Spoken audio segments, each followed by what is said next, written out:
I want a mother for Christmas." Those 6 whispered words would shatter a widowed cowboy's carefully guarded heart and change 3 lives forever. In the frozen heart of Montana Territory, 1883, where winter claimed more than just the warmth from the air, a little girl's Christmas wish and a schoolteacher's unexpected arrival would prove that sometimes the greatest gifts come wrapped in second chances.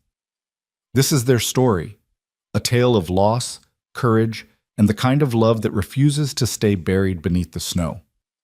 Before we begin, I invite you to stay with me until the very end of this journey. Comment below with the city you're watching from.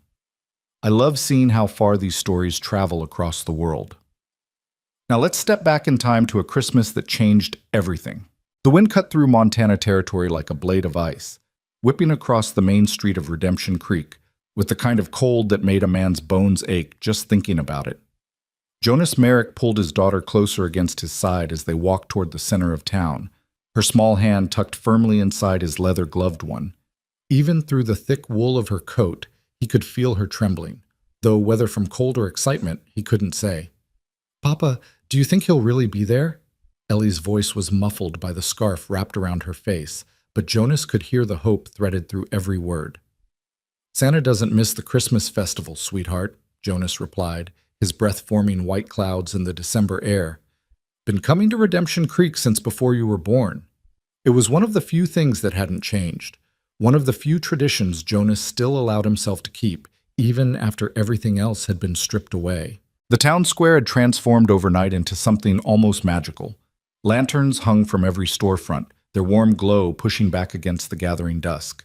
The smell of roasted chestnuts and cinnamon drifted through the air, mixing with wood smoke from the bonfire that crackled in the center of the square. Children ran between their parents' legs, shrieking with laughter, their cheeks flushed red from the cold and their eyes bright with anticipation. Jonas felt the familiar tightness in his chest, the one that came every year when he saw families moving through the festival together, complete and whole.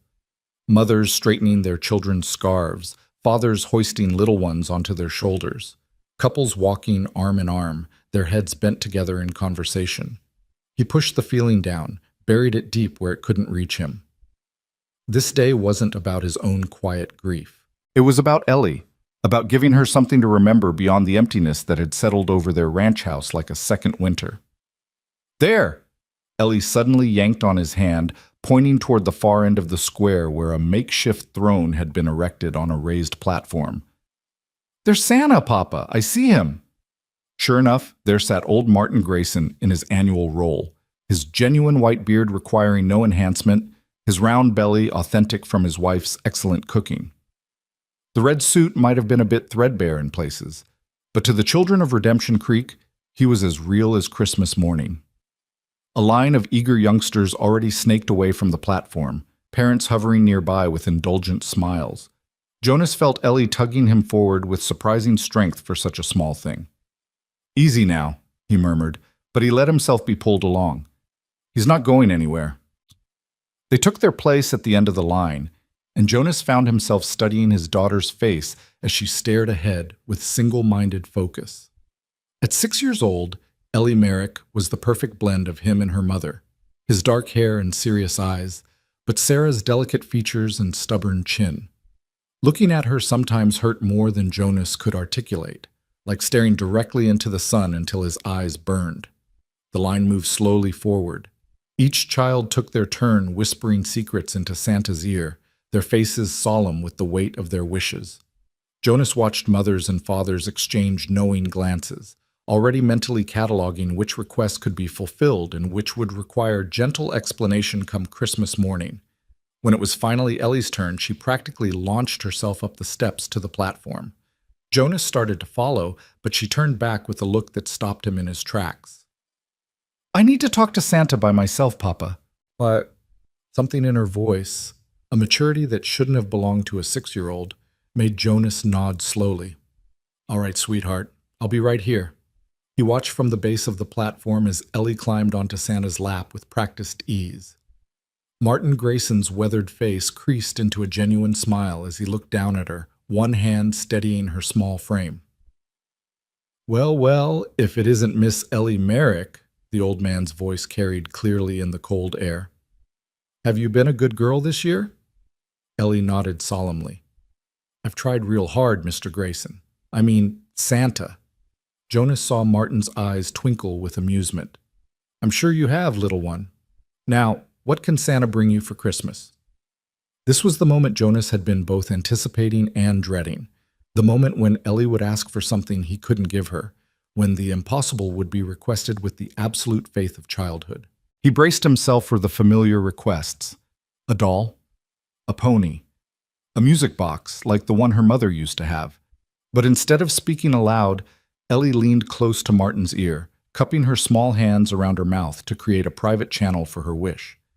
Jonas saw her lips moving, saw the way her whole body seemed to lean into the secret she was sharing. And then he saw Martin Grayson's expression change. The old man's jovial smile faltered for just a moment. His eyes, sharp and knowing despite his years, flicked toward Jonas with something that looked uncomfortably like sympathy. Then he pulled back slightly to look at Ellie, and Jonas watched as Martin's gnarled hand came up to gently cup the child's cheek. That's a mighty big wish, sweetheart, Martin said softly, his voice barely carrying to where Jonas stood. But I'll tell you what, sometimes the very best gifts are the ones we don't see coming. You keep that heart of yours open, you hear me? Ellie nodded, her expression heartbreakingly serious. I will, Santa. I promise. When she climbed down and took Jonas's hand again, her face was unreadable, peaceful in a way that made Jonas's stomach clench with unease. Whatever she'd wished for, it clearly meant the world to her. What did you ask for, Ellie girl? Jonas tried to keep his voice casual as they moved away from the platform. It's a secret, Ellie replied, squeezing his hand. Santa says some wishes are private. Jonas opened his mouth to press further, then thought better of it. If she wanted to tell him, she would. That was how it had always been between them. He never forced her words, and she never held back when she was ready to share. They wandered through the festival, stopping to watch a puppet show near the general store and to listen to the church choir practice their Christmas hymns.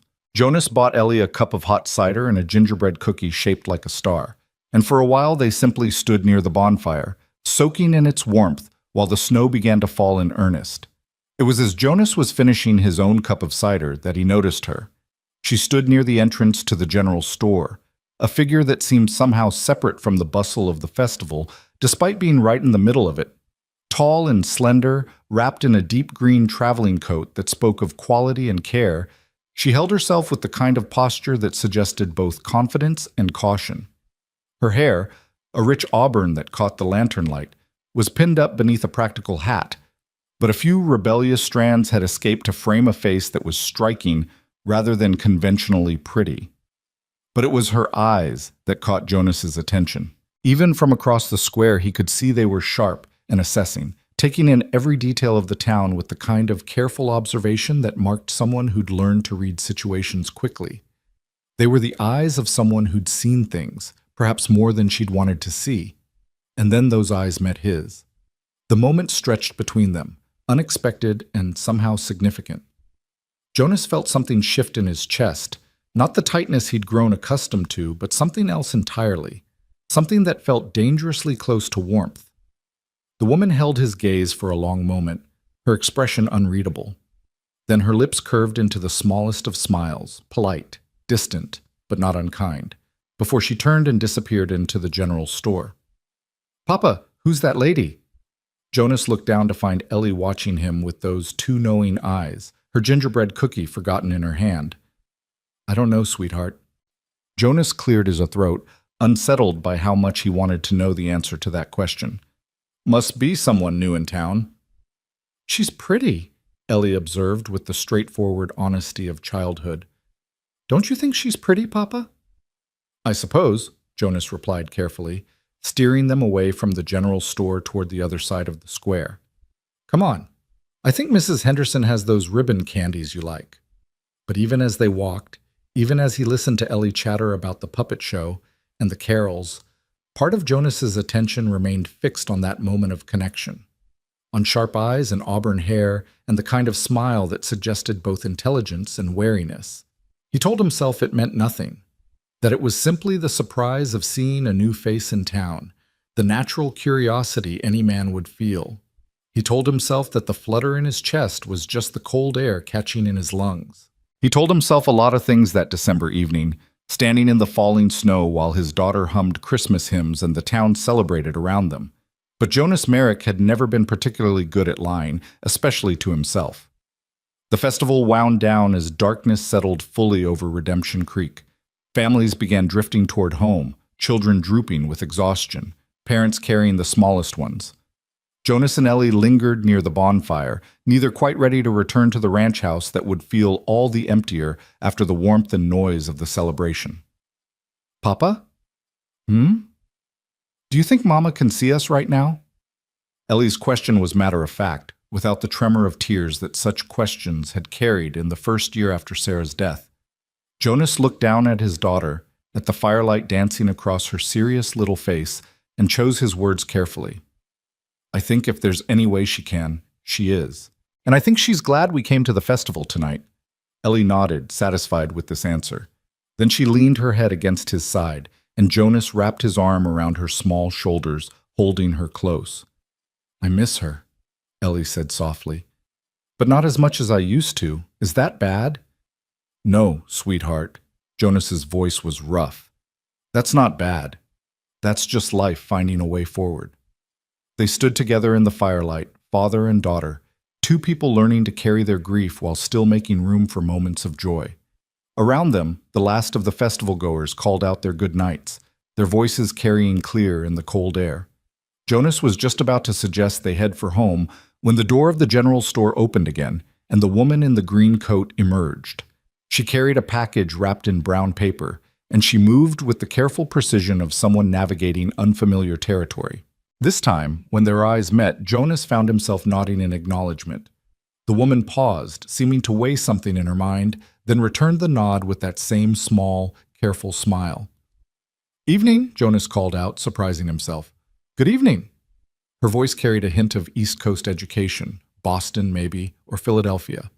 Definitely not Montana territory. "Beautiful festival. Best one of the year," Jonas replied, aware of Ellie watching this exchange with keen interest. "New to Redemption Creek?" "I arrived on yesterday's stage." The woman adjusted her grip on her package. "I'm Clara Wynn, the new school teacher." The words landed with unexpected weight. Redemption Creek had been without a proper school teacher for nearly 8 months, ever since old Mr. Patterson had finally retired to live with his daughter in Denver. Jonas had been teaching Ellie himself from the few books they had at the ranch, but he knew it wasn't enough. "Jonas Merrick," he replied, touching the brim of his hat. "This is my daughter, Ellie." "How do you do, Miss Ellie?" Clara Wynn's attention shifted to the little girl, and Jonas saw something in her expression soften slightly. "I'm very well, thank you." Ellie's manners kicked in automatically, the lessons Sarah had insisted upon still holding firm. "Are you really going to be our teacher?" "If all goes according to plan." Clara's smile became more genuine. "Though I'm told the schoolhouse needs some repairs before we can begin classes." "Papa's good at fixing things," Ellie offered before Jonas could respond. "He fixed our whole porch last summer." "Did he now?" Clara's eyes shifted back to Jonas, with a glimmer of what might have been amusement. "That's quite a useful skill in these parts, I imagine." "We make do," Jonas said, feeling oddly self-conscious under her steady gaze. "The schoolhouse needs work, it's true. Some of us men were planning to get together after Christmas, make it right before the new term." "That's very kind." Clara's formality had eased slightly, though she still held herself with that careful distance. "I appreciate the welcome." An awkward silence fell between them, filled with the crackling of the dying bonfire and the distant sound of someone's wagon rattling down the street. Jonas searched for something else to say, some way to extend this unexpected conversation, but the words tangled in his throat. It was Ellie who broke the silence. "Are you staying at Mrs. Henderson's boarding house?" "I am," Clara replied. "Very comfortable, though I'm still getting used to the cold. Boston winters are nothing compared to this." "Boston?" Ellie's eyes widened. "That's so far away. Why did you come all the way to Montana?" "Ellie," Jonas warned gently, but Clara held up a hand. "It's a fair question." She looked at Ellie with an expression Jonas couldn't quite read. "I wanted a fresh start, Miss Ellie. Sometimes people need to leave one place behind to find where they really belong. There was something in her voice, a carefully controlled emotion that suggested Clara Wynne had her own stories, her own griefs hidden beneath that polished exterior. Jonas recognized it because he carried the same weight himself. "Well," Jonas said when the silence threatened to stretch too long, "we should let you get back to Mrs. Henderson's before the snow gets worse. It was a pleasure meeting you, Miss Wynne." "The pleasure was mine, Mr. Merrick." "Miss Ellie." Clara nodded to them both, then turned to navigate the increasingly snow-covered street toward the boarding house. Jonas watched her go, noting the straight line of her back, the careful way she stepped over the patches of ice. She moved like someone who'd learned to be self-reliant, to trust only herself in a world that had perhaps proven untrustworthy. "I like her, Papa," Ellie announced once Clara was out of earshot. "You just met her, sweetheart." "I know." Ellie's hand found his again as they finally turned toward home. "But she's got kind eyes, like she understands things." Jonas didn't respond, but as they walked toward where he'd left their wagon, he found himself thinking about kind eyes and careful smiles, and the way a complete stranger could make something shift in a heart he'd thought was frozen solid. The ride back to the ranch was quiet, Ellie dozing against his side while Jonas guided their horse through the falling snow. The Merrick Ranch sat 5 miles outside of town, a modest spread that had been in Jonas's family for 2 generations. The house itself was solid, built by his father to withstand Montana winters, but it had felt cavernous and empty since Sarah's death. Jonas had tried to fill it with work, with the endless demands of running a ranch single-handed while caring for a young daughter. He tried to make it feel like home again, but some nights when he sat by the fire after tucking Ellie into bed, he could hear the silence pressing in from all sides, reminding him of everything he'd lost. Tonight, though, as he carried a sleeping Ellie inside and laid her gently in her bed, something felt different. There was a flutter of something in his chest that he hadn't felt in 3 long years, something that felt dangerously close to possibility. He stood in Ellie's doorway for a long moment, watching her sleep, thinking about Christmas wishes and new school teachers and the way a single conversation could crack open a door he'd thought he'd sealed shut forever. "What did you wish for, Ellie girl?" he whispered into the darkness.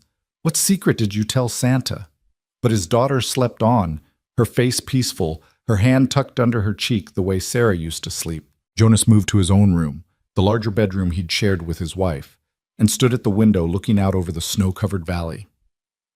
Somewhere out there, in the warm safety of Mrs. Henderson's boarding house, Clara Wynne was likely settling in for the night, unpacking her life in a strange new town. He wondered what had driven her here, what kind of fresh start she was seeking, what sorrows or disappointments had pushed her to travel halfway across the country to a rough Montana town where winters could kill and summers could parch.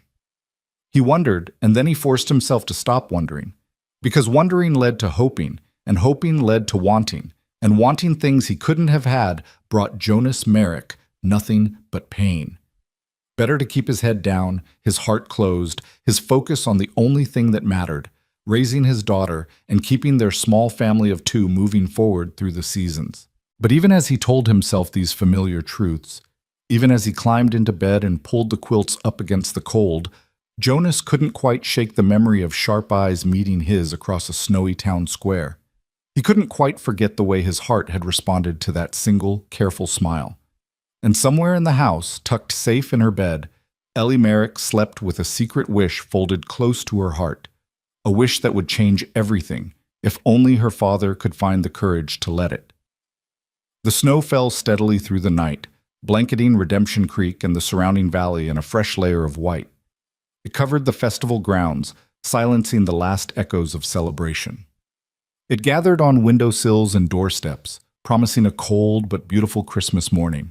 And in 3 different places, a ranch house on the valley's edge, a room in Mrs. Henderson's boarding house, and the private thoughts of a man who'd forgotten how to hope, the seeds of something new had been planted, something that would grow despite the cold, something that would bloom despite the frost, something that started with a little girl's whispered wish and a stranger's careful smile in the falling snow. The morning after the Christmas festival dawned clear and brutally cold, the kind of cold that made every breath visible and turned the moisture in a man's beard to ice. Jonas was up before sunrise, as always, moving through the morning chores with practiced efficiency. He fed the horses, checked the cattle in the near pasture, and split enough wood to keep the stove burning through another frigid day. Ellie appeared in the kitchen doorway just as he was frying eggs, her dark hair wild from sleep, still wearing the nightgown Sarah had sewn for her 2 Christmases ago. The hem was getting short now. His daughter was growing faster than he could quite believe. "Morning, Papa," she said, climbing into her chair at the table. "Morning, sweetheart. Sleep well?" "Uh-huh." Ellie watched him dish eggs onto their plates with the quiet attention she gave everything. "Papa, do you think Miss Wynne knows how to ice skate?" Jonas paused with the spatula halfway to her plate. "I have no idea. Why do you ask?" "Just wondering." Ellie's tone was too casual, the way it got when she was working up to something. "Miller's Pond is probably frozen solid by now. We could go skating this week." "We could," Jonas agreed carefully, setting her plate in front of her. "But what does that have to do with Miss Wynne?" "Nothing." Ellie picked up her fork with exaggerated innocence. "I just thought it would be nice to invite her, since she's new and probably doesn't know many people yet." Jonas sat down across from his daughter, studying her face. At 6 years old, she had a transparency that adults had long since learned to mask, but right now he could see the wheels turning behind those serious dark eyes. "Ellie, what's going on in that head of yours?" "Nothing, Papa. I just think we should be friendly. That's what Mama would have done, isn't it, when someone new came to town?" The invocation of Sarah was deliberate, and they both knew it. Jonas sighed, reaching for his coffee. "Yes, that's what your Mama would have done. But Miss Wynne is settling in. She probably has plenty to keep her busy without us underfoot." "We wouldn't be underfoot," Ellie protested. "We'd be helpful. You said the schoolhouse needs fixing, right? Maybe we could start on that this week instead of waiting until after Christmas."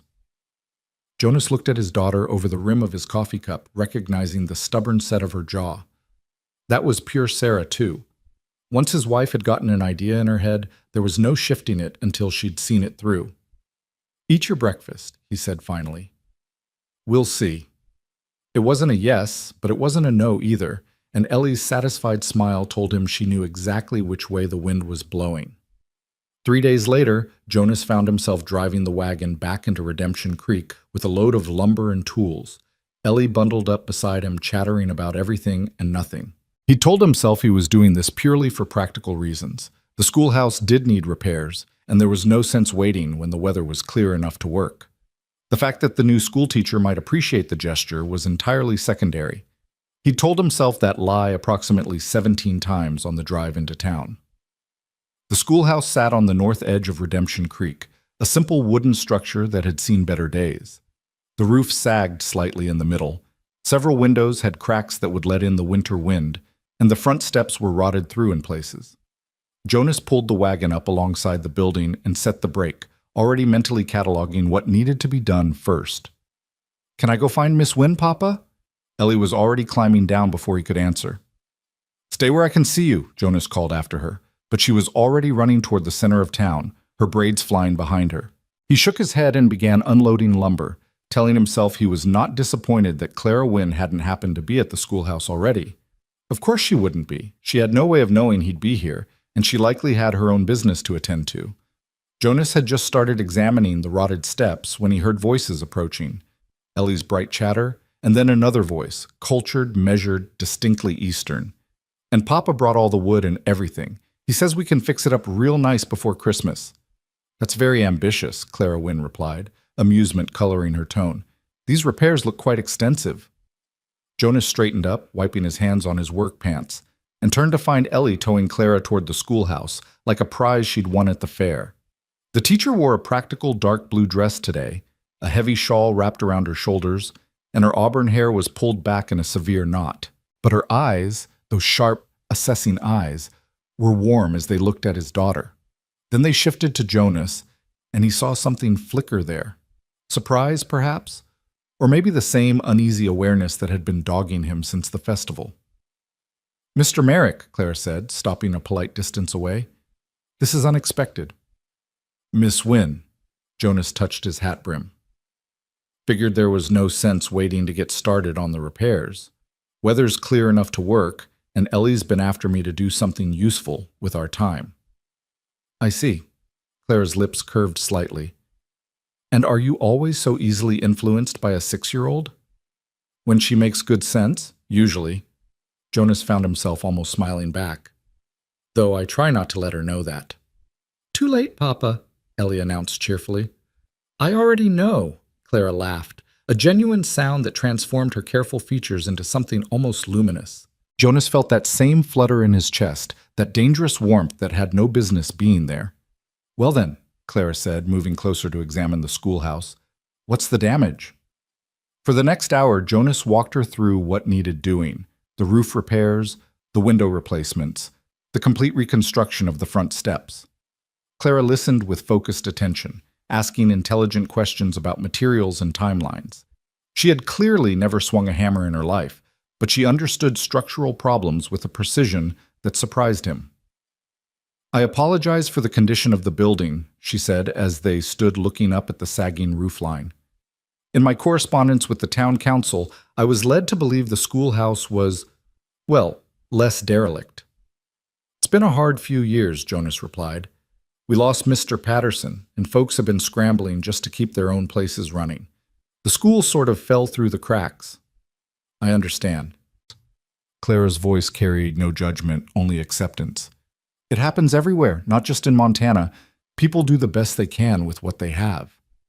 There was something in the way she said it, a weariness that spoke of personal experience. Jonas found himself curious again about what had brought her here, what she was running from, or running toward. "Miss Wynne, watch this," Ellie called from where she'd been exploring the schoolyard. She'd found a patch of ice and was sliding across it with abandon, her arms windmilling for balance. "Careful, sweetheart," Jonas called, but Clara was already moving toward his daughter with surprising speed. "Keep your knees bent," Clara instructed, demonstrating with her own posture. "And spread your arms out to the sides for better balance. Like this." To Jonas's amazement, Clara stepped onto the ice herself, gliding across it with practiced grace. Her severe expression had given way to something younger, lighter, as she spun in a small circle and came to a neat stop. "You can skate!" Ellie's face was pure delight. "I grew up near the Charles River," Clara replied, a bit breathlessly. "We skated every winter. I haven't done it in years, but I suppose it's like riding a bicycle. The body remembers." "Will you teach me to spin like that?" Ellie was already trying to mimic Clara's movements, with considerably less success. "If we can find you some proper skates, certainly." Clara offered her hand to steady Ellie. "Though I suspect the ponds here freeze quite a bit harder than the ones in Boston." Jonas watched them together, his serious daughter and this unexpected teacher, and felt something in his chest crack open just a fraction wider. He'd been so focused on keeping Ellie safe, on maintaining the tight circle of their grief, that he'd forgotten she needed more than just him. She needed other voices, other perspectives. She needed people who could teach her things he couldn't. She needed, though he was only beginning to admit it, a woman's influence in her life. "Mr. Merrick?" Jonas realized Clara was looking at him expectantly, and he'd completely missed whatever she'd said. "Sorry, wool gathering," he said. "What was that?" "I was asking if you'd like some help with the repairs. I can't hammer or saw, but I can hold things steady or hand you tools or whatever else might be useful." Jonas's first instinct was to refuse. He'd been working alone for 3 years now, had gotten good at managing everything himself. But something in Clara's expression stopped him. She wasn't offering out of pity or obligation. She was offering because she wanted to contribute, because sitting idle while others worked wasn't in her nature. "That'd be appreciated," Jonas heard himself say. "If you're sure you don't mind getting your dress dirty, Mr. Merrick, I just traveled 3 days on a stagecoach through December in Montana territory. I assure you my dress has survived worse than a little sawdust." They fell into an easy rhythm after that. Jonas worked on replacing the rotted steps while Clara held board steady and Ellie entertained herself exploring the schoolyard. They didn't talk much at first, both of them focused on the task at hand, but gradually conversation began to flow. "How long have you been ranching?" Clara asked, handing him another board. "All my life. My father built the place when he first came to Montana, passed it to me when I was 22. "That's young to take on such responsibility." Jonas shrugged, measuring the board before cutting. Not so young out here. Most folks grow up fast in the territory. Have to. Claire was quiet for a moment, holding the board steady while he hammered. Then she said, Ellie mentioned her mother passed away. I hope I'm not overstepping. The familiar tightness returned to Jonas's chest, but it wasn't as sharp as it usually was. Maybe because Clara's tone held no pity, only gentle acknowledgement. 3 years ago, fever took her in the spring. He focused on the hammering, on the precise placement of each nail. Ellie was only 3, barely remembers her now. I'm sorry. Clara's voice was soft. That must have been terribly difficult. It was. Jonas set down the hammer, testing the board's stability. Still is some days, but we manage. You do more than manage, Clara said. Ellie is a remarkable child. Well-mannered, curious, kind. That doesn't happen by accident. The compliment caught Jonas off guard, warming him in a way that had nothing to do with the physical work. She's a good girl. Takes after her mother in the ways that matter. They worked in companionable silence for a while longer, the sound of hammering punctuated by Ellie's occasional exclamations of discovery from the schoolyard. Jonas found himself hyper-aware of Clara's presence beside him. The efficient way she moved, the quick intelligence in her eyes as she anticipated what he'd need next, the faint scent of lavender that clung to her despite the cold. What about you? He asked, surprising himself. What brings a Boston school teacher to Montana territory? Clara's hand stilled on the board she was holding. For a moment, Jonas thought she wouldn't answer, that he'd overstepped the boundaries of their brief acquaintance. But then she spoke, her voice measured and controlled. I was engaged to be married. A lawyer in Boston, very respectable, very ambitious. She paused, and Jonas waited. I discovered 3 months before the wedding that he'd been courting another woman the entire time, someone with better family connections and a larger dowry. Jonas felt a surge of anger on her behalf. That's humiliating? Clara supplied, her tone dry. Yes, it was, but also clarifying. I realized I'd been living the life everyone expected of me, rather than the one I wanted. So I broke the engagement, sold what jewelry I had, and answered an advertisement for a teaching position in Montana. That took courage, Jonas said quietly, or desperation. Clara's smile was self-deprecating. I'm not sure which. Maybe both. Sometimes they're the same thing. Clara looked at him then, really looked at him, and Jonas felt the full force of her intelligence and perception. She saw more than most people, he realized. She understood things that didn't need to be spoken aloud. Yes, she said softly. Sometimes they are. The moment stretched between them, charged with an understanding that went deeper than their brief acquaintance should have allowed. Jonas found himself wanting to tell her things, about Sarah, about the loneliness of the ranch house, about the fear that he was failing Ellie by keeping her so isolated from the world. But before he could find the words, Ellie came running over, her face flushed with cold and excitement. Papa, Miss Wynne, come look what I found. She dragged them to the far corner of the schoolyard where, half buried in snow and dead grass, an old swing set stood. The ropes were frayed and rotted, the seat itself cracked and dangerous, but Ellie looked at it like she'd discovered buried treasure. Can you fix it, Papa? Please? The school needs a swing. Jonas examined the structure, noting the rusted chains and unstable frame. It's pretty far gone, sweetheart. Might be better to build a new one come spring. I could help, Clara offered. My father had a swing in our garden when I was young. I remember how it was constructed. You want to help build a swing set? Jonas couldn't quite keep the surprise from his voice. Clara's chin came up slightly, a hint of defiance in her eyes. Is there a reason I shouldn't? No, I just... Jonas stopped, recognizing he was about to step in something he couldn't easily step out of. No reason at all. Spring it is, then. Ellie cheered, throwing her arms around both of them in an exuberant hug that caught Jonas and Clara equally off guard. For a moment they were frozen there, an accidental family tableau in the snow, before Ellie released them and ran off to explore something else. Clara stepped back quickly, a faint blush coloring her cheeks. I apologize. She's very enthusiastic. That's one word for it, Jonas agreed, his own face warm despite the cold. They returned to work on the steps, but something had shifted.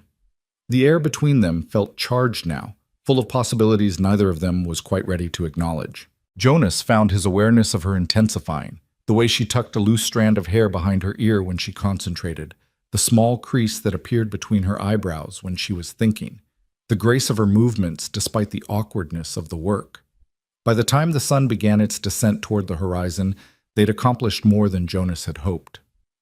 The front steps were completely rebuilt, solid and safe.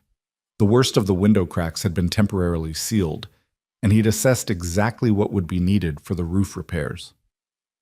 "We should head back before it gets full dark," Jonas said, gathering his tools. "These roads aren't safe once the sun goes down."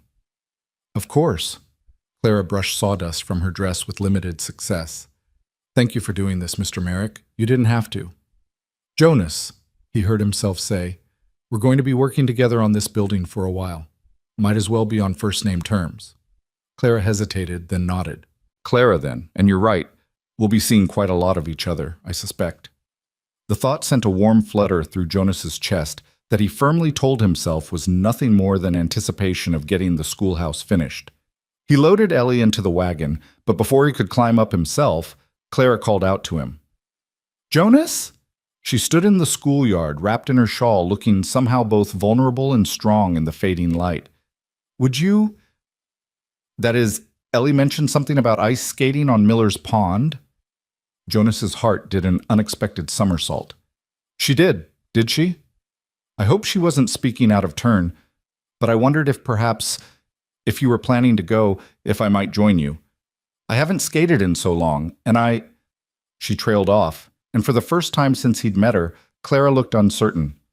"I'm afraid I don't know many people yet, and the solitude is sometimes—" "We'd be glad to have you," Jonas interrupted before she could finish, before he could second-guess the invitation. "Day after tomorrow? Weather permitting?" Clara's smile was like sunrise, slow, warm, and absolutely transforming. "I'd like that very much." As they drove away, Ellie pressed against his side despite the cold. Jonas found himself actually looking forward to something for the first time in 3 years, not just enduring the days as they came, but actually anticipating what lay ahead. "You like her, don't you, Papa?" Ellie's voice was muffled against his coat. "She seems like a fine teacher," Jonas replied carefully. "That's not what I meant." Jonas sighed, knowing there was no fooling his perceptive daughter. "She seems like a fine person, Ellie. That's all." But as they drove through the gathering darkness, passing houses with lamplight glowing warm in the windows, Jonas knew it was more than that. Clara Wynne had walked into his carefully controlled world and cracked something open, something he'd thought was sealed shut forever. The question was whether he had the courage to let it open further, or whether fear would win out the way it had for 3 long years. The day of the ice skating arrived clear and cold, the kind of perfect winter day that made Montana Territory look like something from a painting. Jonas spent the morning doing ranch work, trying not to think about the afternoon, trying not to examine too closely why his hands were unsteady as he hitched the horses to the wagon. Ellie had been up since dawn, too excited to sleep, pestering him about what time they were leaving and whether Miss Wynne would really come, and if she remembered how to skate after all these years. Jonas had finally sent her to polish the ice skates, the old ones that had been Sarah's and the small pair he'd carved for Ellie 2 winters ago, just to give her something to do besides asking questions he couldn't answer. They collected Clara from the boarding house at noon. She emerged wearing a dark red coat Jonas hadn't seen before, practical boots, and a wool hat that brought out the copper highlights in her auburn hair. She carried her own skates, good quality ones that had clearly seen many winters of use. "I wasn't sure they'd still fit," she confessed as Jonas helped her into the wagon. "I haven't worn them since before I left Boston." "Only one way to find out," Jonas replied, acutely conscious of how her hand felt in his, even through their gloves. Miller's Pond sat about 2 miles outside of town, a natural depression fed by a spring that created a perfect skating surface each winter. When they arrived, they found several other families already there, the Hendersons with their brood of 4, the Walkers, and old Dutch Schmidt, who came every winter to demonstrate the skating techniques he'd learned as a boy in Amsterdam. Ellie was out of the wagon before Jonas had fully stopped, calling greetings to the other children. Jonas helped Clara down, trying to ignore the way his pulse quickened at her nearness. "It's beautiful," Claire said, looking out at the frozen pond surrounded by snow-dusted pines, like something from a winter fairy tale.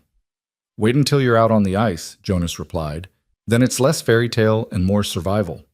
But Clara just laughed, that same genuine sound that transformed her whole face. I'll risk it. They laced up their skates on a fallen log at the pond's edge.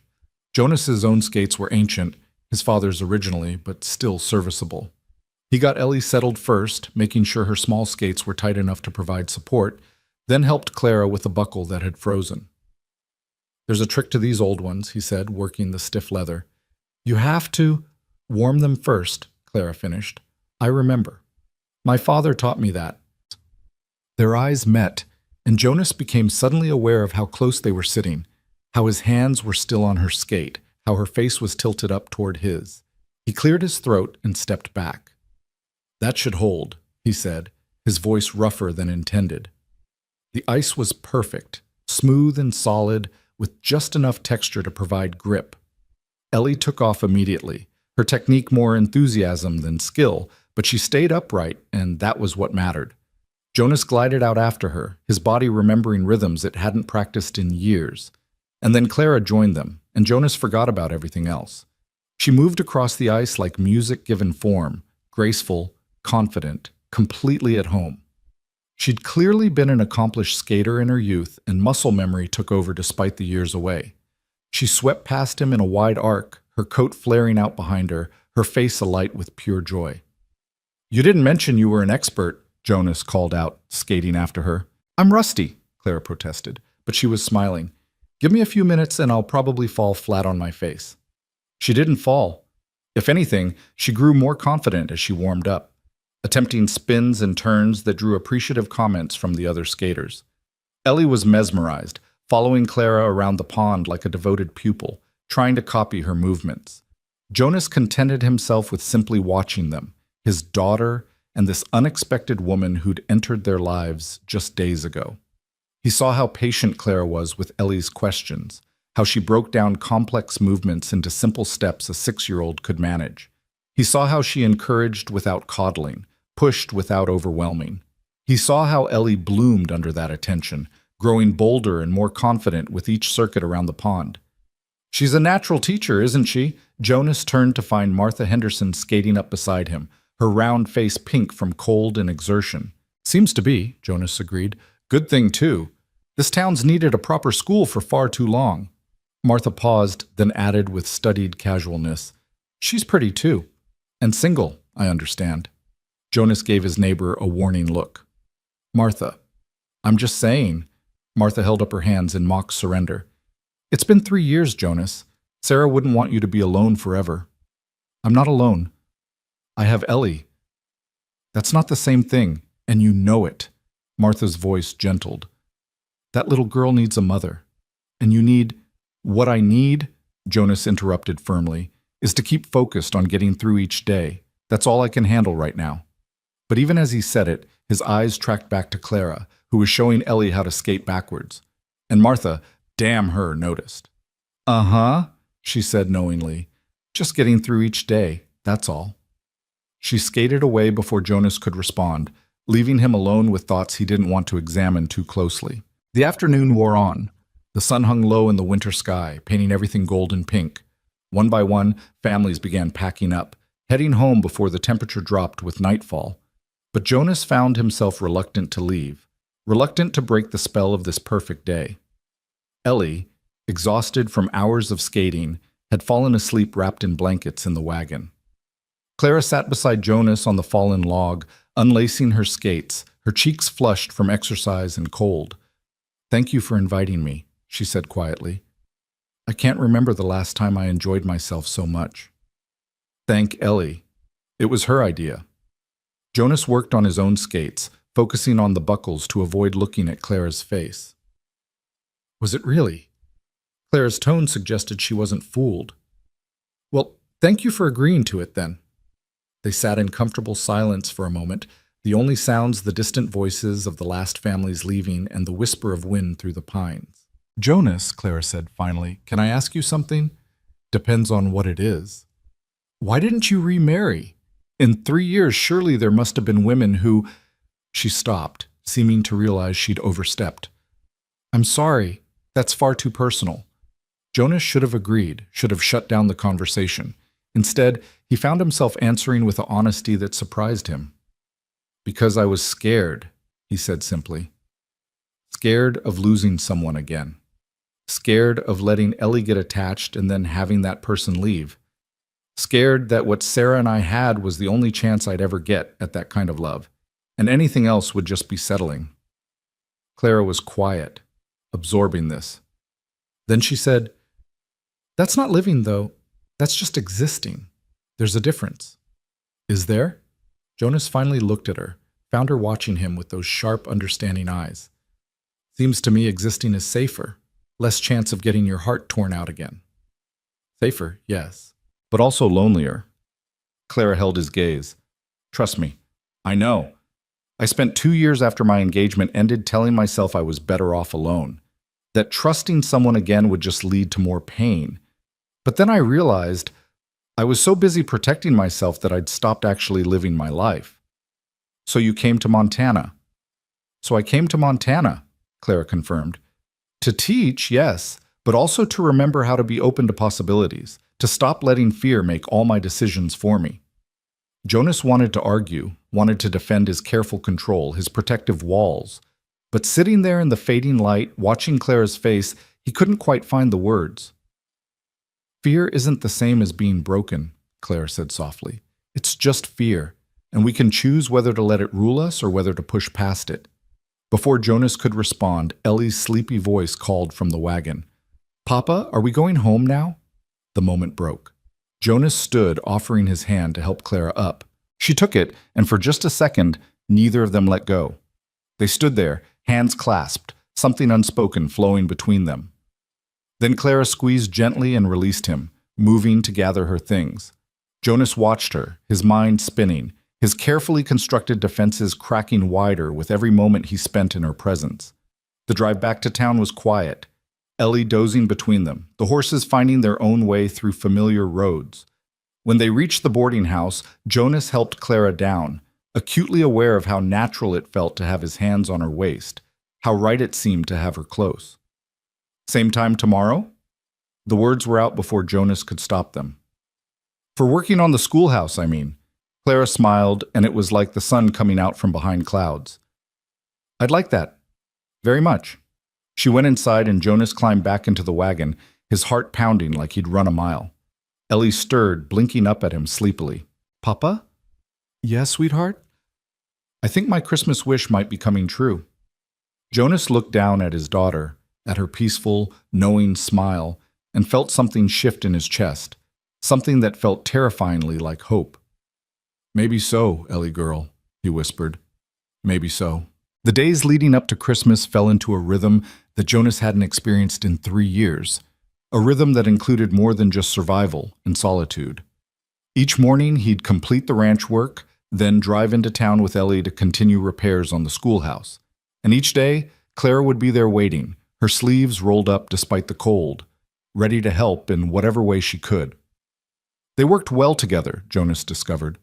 Clara had a quick mind that grasped structural problems intuitively, and though she lacked physical strength, she made up for it with clever solutions and tireless determination. She also had a way of making even tedious work feel lighter, filling the hours with stories from her Boston childhood and questions about life in Montana territory. Tell me about the ranch, she said one afternoon as they replaced a section of damaged roofing. Jonas was balanced on a ladder while Clara handed up supplies from below. Ellie mentioned you have cattle. Some, Jonas replied, hammering a shingle into place. Not as many as we used to. Had to sell off a good portion of the herd after Sarah died. Couldn't manage the full spread alone. That must have been difficult. It was necessary. Jonas reached for another shingle. Ranch that size needs at least 3 working men. I had to make choices. Clara was quiet for a moment, then said, Do you ever think about expanding again? Now that Ellie's older and you've had time to establish routines? Jonas paused in his hammering, considering the question. The truth was, he'd been so focused on simply maintaining what he had that he'd stopped thinking about growth, about future possibilities. His world had contracted to the size of his grief, and he'd accepted that contraction as permanent. Haven't thought much about it, he admitted. Seemed easier to just keep things manageable. Manageable, Claire repeated thoughtfully. Or safe? Jonas looked down at her, found her gazing up with that penetrating intelligence that seemed to see straight through his careful defenses. Maybe both.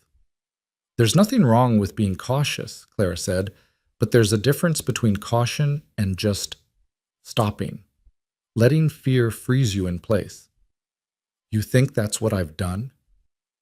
I think, Clara said carefully, that you've been protecting yourself and Ellie the best way you knew how, but I also think maybe it's time to consider whether those protections are still serving you or whether they're keeping you from living fully. Before Jonas could respond, Ellie came running around the corner of the schoolhouse, her face flushed with excitement. Papa! Miss Wynne! Mr. Henderson says there's a barn fire at the Peterson place. He's gathering men to help. Jonas was down the ladder in seconds, his heart pounding. Barn fires in winter were deadly serious, not just for the building but for any animals trapped inside, and for the surrounding structures that could catch if the wind was wrong. Stay with Miss Wynne, he ordered Ellie, already moving toward where he'd left the wagon. Jonas, wait. Clara caught his arm. How far is the Peterson place? About 3 miles west. Why? Take me with you. I can help. Jonas shook his head automatically. It's dangerous. The smoke alone.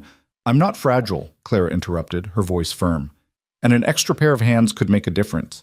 You said yourself ranches like these need multiple people. Well, you have one available. Use her. Jonas looked at her, this Boston schoolteacher in her practical dress and determined expression, and made a split-second decision that went against every protective instinct he had. Get in the wagon. Ellie, go to Mrs. Henderson. Stay with her until I come back. They raced towards the Peterson ranch, Jonas pushing the horses harder than he normally would. Beside him, Clara gripped the wagon seat, her face pale but set with determination. In the distance, they could already see the smoke, a thick black column rising against the gray winter sky. Clara, Jonas said as they approached, when we get there, you do exactly what I say. No arguments. Understood? Understood. The scene at the Peterson ranch was controlled chaos. The barn was fully engulfed, flames shooting through the roof, the heat intense even from a distance. A bucket brigade had already formed from the well to the barn, though everyone knew it was futile. The building was lost. The goal now was to keep the fire from spreading to the house and other outbuildings. Jonas spotted Dave Peterson near the barn entrance, his face blackened with soot, and his heart sank. Dave was a good man, a hard worker, but he had a tendency to take foolish risks. The horses! Dave was shouting. There are still 3 horses inside. I can hear them. Jonas could hear them too, terrified whinnies cutting through the roar of the flames. Without thinking, he started toward the barn, but Clara grabbed his arm. Jonas, no! It's suicide! Those horses are worth more than everything else Dave owns put together. Without them, he can't work the ranch. He'll lose everything. Jonas looked at her, saw the fear in her eyes, and felt his heart crack a little wider. I have to try. He expected her to argue, to try to stop him. Instead, Clara's jaw set with determination. Then I'm coming with you. You'll need someone to lead the horses out while you free them. Absolutely not. We're wasting time arguing, Clara said, already moving toward the well. She soaked her shawl in water, wrapped it around her nose and mouth, then looked at him with eyes that blazed brighter than the fire. Are we doing this or not? Jonas had about 3 seconds to make a decision. He could waste precious time arguing with this stubborn, brave, impossibly courageous woman, or he could trust her to know her own capabilities. He chose trust. Stay low, he commanded, soaking his own bandana. The smoke rises. If it gets too thick, get out immediately. Don't be a hero.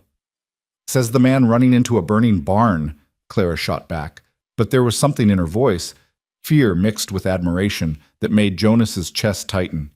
They entered the barn together, crouching low as Jonas had instructed. The heat was overwhelming, the smoke thick and choking despite their makeshift masks.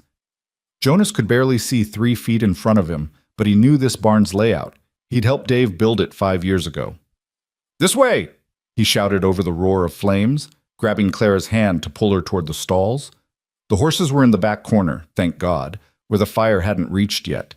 But it was spreading fast, eating through the dry wood like kindling. Jonas could hear the structure groaning, could see flames licking across the ceiling beams. "We have maybe 2 minutes before this whole thing comes down," he shouted to Clara. The first horse, a gray mare, was wild with panic, her eyes rolling white. Jonas managed to get a rope around her neck, but she reared, nearly striking Clara with her hooves. "Easy, girl." Clara's voice cut through the chaos, surprisingly steady. She moved closer to the horse, one hand extended, speaking in low, soothing tones that Jonas could barely hear. "Easy now. We're here to help. That's it. Good girl." Impossibly, the mare began to calm. Clara kept talking, kept that hand extended, and the horse lowered her head, trembling but manageable. "Lead her out," Jonas commanded. "Straight through the main door. Don't stop for anything." Clara nodded and took the rope, moving with the mare toward the entrance. Jonas turned to the second horse, a young gelding who was kicking at his stall door with enough force to splinter the wood. A beam crashed down 10 feet away, sending up a shower of sparks. The gelding screamed, and Jonas knew he had seconds, maybe less. He threw open the stall door and dodged a flying hoof as the horse bolted past him toward the entrance. That left one more. Dave's best stallion, the one he used for breeding. Jonas could see him in the far stall, but between them, the fire had spread across the floor. There was no clear path. "Jonas!" Clara's voice behind him. She'd come back. "Get out of here. It's going to collapse. One more horse. Then move." Together they dodged through patches of flame, Clara staying low while Jonas shielded her as best he could with his body. They reached the stallion's stall just as another beam fell, this one close enough that Jonas felt the heat singe his coat. The stallion was the calmest of the three, strangely enough. Maybe he trusted humans more, or maybe he'd simply accepted his fate. Jonas got a rope around him easily, but when he tried to lead him out, the horse balked at the flames blocking their path. "He won't go through," Jonas shouted. Clara was beside the horse in an instant, her hand on his neck, her voice in his ear. Jonas couldn't hear what she was saying, but whatever it was, it worked. The stallion lowered his head, and Clara began to lead him forward. They made it halfway to the door when the roof began to give way. Jonas heard the groan of wood, saw the way the remaining beams bowed inward, and knew they had maybe 3 seconds. He grabbed Clara around the waist with one arm, kept his grip on the stallion's rope with the other, and ran. They burst through the barn door just as the roof collapsed behind them with a sound like thunder. The force of the implosion sent them sprawling into the snow, the stallion rearing and yanking the rope from Jonas's hands as he fled toward the safety of the pasture. For a long moment, Jonas just lay there in the snow, his lungs burning, his heart pounding so hard he thought it might break through his chest. Then he became aware of Clara beneath him, where he'd instinctively shielded her from the falling debris. "Clara," his voice was raw from smoke. "Clara, are you hurt?" She coughed, her whole body shaking, but when she spoke her voice was steady. "I'm fine. You?" Jonas pushed himself up, checking her over with frantic hands even as she protested. Her face was blackened with soot, her dress singed in places, but she appeared uninjured. Relief flooded through him so intense it was almost painful. "You crazy, brave, impossible woman," he said, his hands framing her face. "You could have been killed."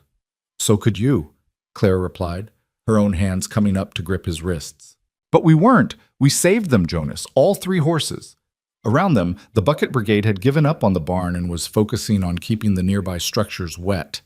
Dave Peterson was checking over his horses, tears streaming down his sooty face. Someone was cheering, but Jonas barely noticed any of it. All he could see was Clara, soot-stained and magnificent, her eyes bright with adrenaline and triumph, her face tilted up toward his.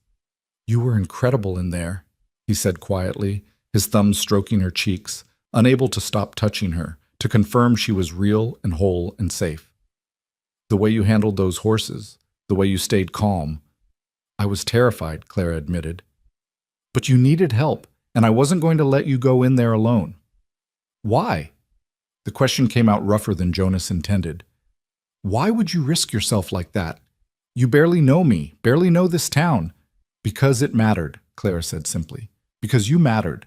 Because sometimes the right thing to do is scary, and we do it anyway."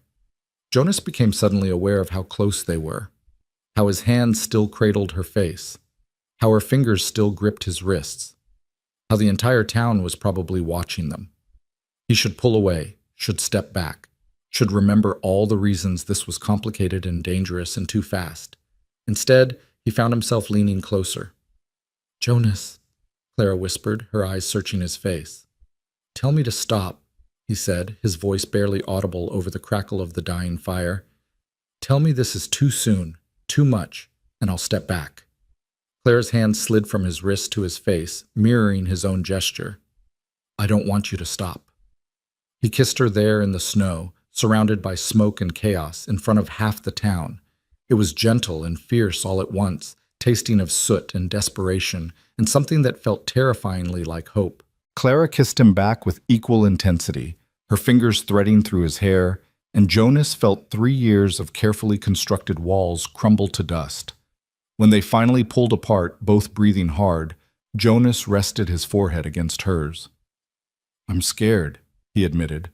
"Terrified, actually. Of this, of what it means, of losing someone again." "I know," Clara said softly.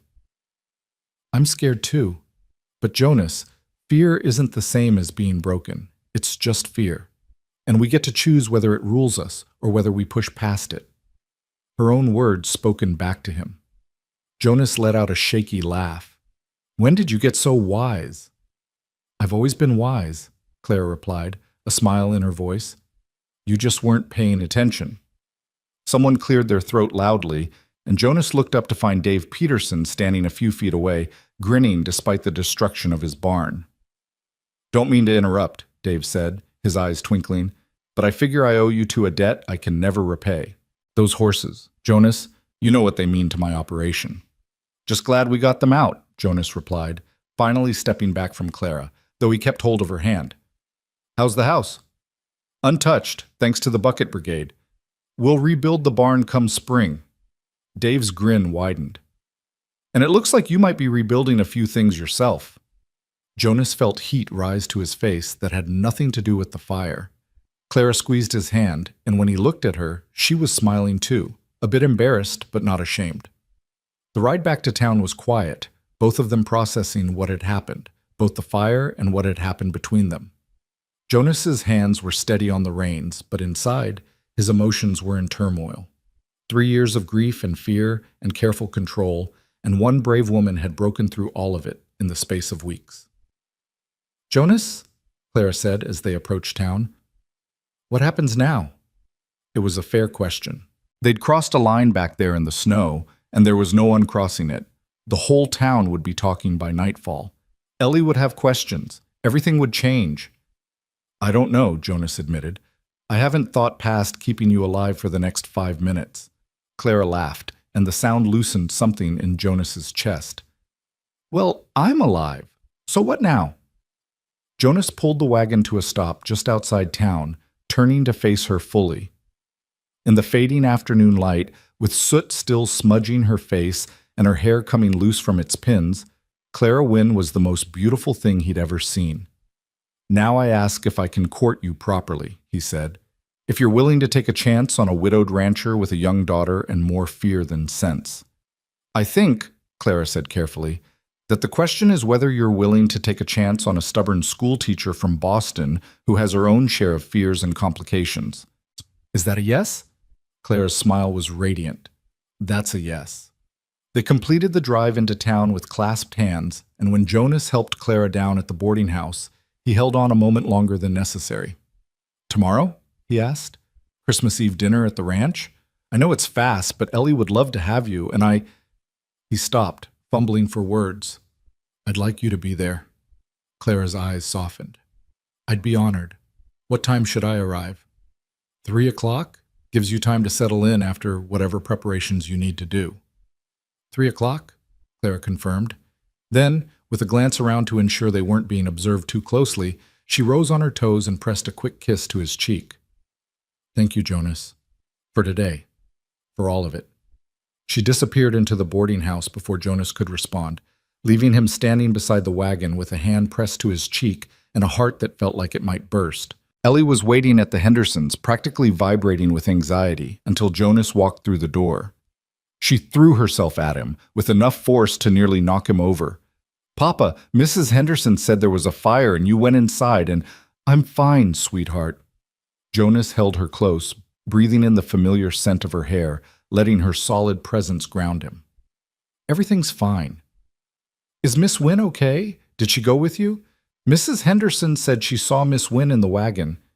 Miss Wynne is fine too. Jonas pulled back to look at his daughter's worried face. More than fine. She was very brave today.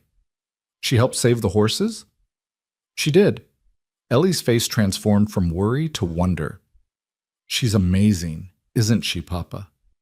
Jonas thought about Clara moving through fire and smoke with steady determination, about her calming, terrified horses with nothing but her voice, about the way she'd kissed him in the snow like she'd been waiting her whole life to do it. Yeah, Ellie girl, he said softly. She really is. Later that evening, after Ellie was asleep and Jonas sat alone by the fire, he finally allowed himself to fully process what had happened. Not just the fire, though that had been terrifying enough, but the shift that had occurred in his own heart. For 3 years, he'd been frozen, locked in a winter of his own making. He'd convinced himself it was for Ellie's sake, to protect her from more loss. But sitting there in the firelight, Jonas could finally admit the truth. He'd been protecting himself, keeping everyone at arm's length so he'd never have to risk his heart again. And then Clara Wynne had arrived on a stage from Boston, all sharp intelligence and hidden vulnerability, and she'd melted something Jonas thought was frozen solid. She'd shown him that courage wasn't the absence of fear, it was acting despite the fear. Walking into burning barns, opening closed hearts, taking chances on new beginnings. Jonas stood and moved to the window, looking out over the snow-covered valley. Somewhere in town, Clara was probably doing the same thing, processing her own fears and possibilities. Tomorrow was Christmas Eve. Tomorrow Clara would come to the ranch, would share a meal with him and Ellie, would become part of their small family circle in a way that felt both terrifying and inevitable.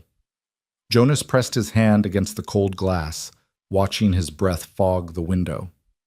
I'm going to try, Sarah, he whispered to the night, to the memory of his first wife, to the ghost of his former life. I'm going to try to move forward. I hope that's okay. The only answer was the wind sighing through the pines and the crackle of the fire behind him. But somehow, Jonas felt a sense of peace settle over him, as if Sarah herself was giving him permission to live again, to love again, to stop being afraid. He went to bed that night with smoke still clinging to his clothes and Clara's kiss still burning on his lips. And for the first time in 3 years, Jonas Merrick fell asleep with something that felt remarkably like hope warming his chest.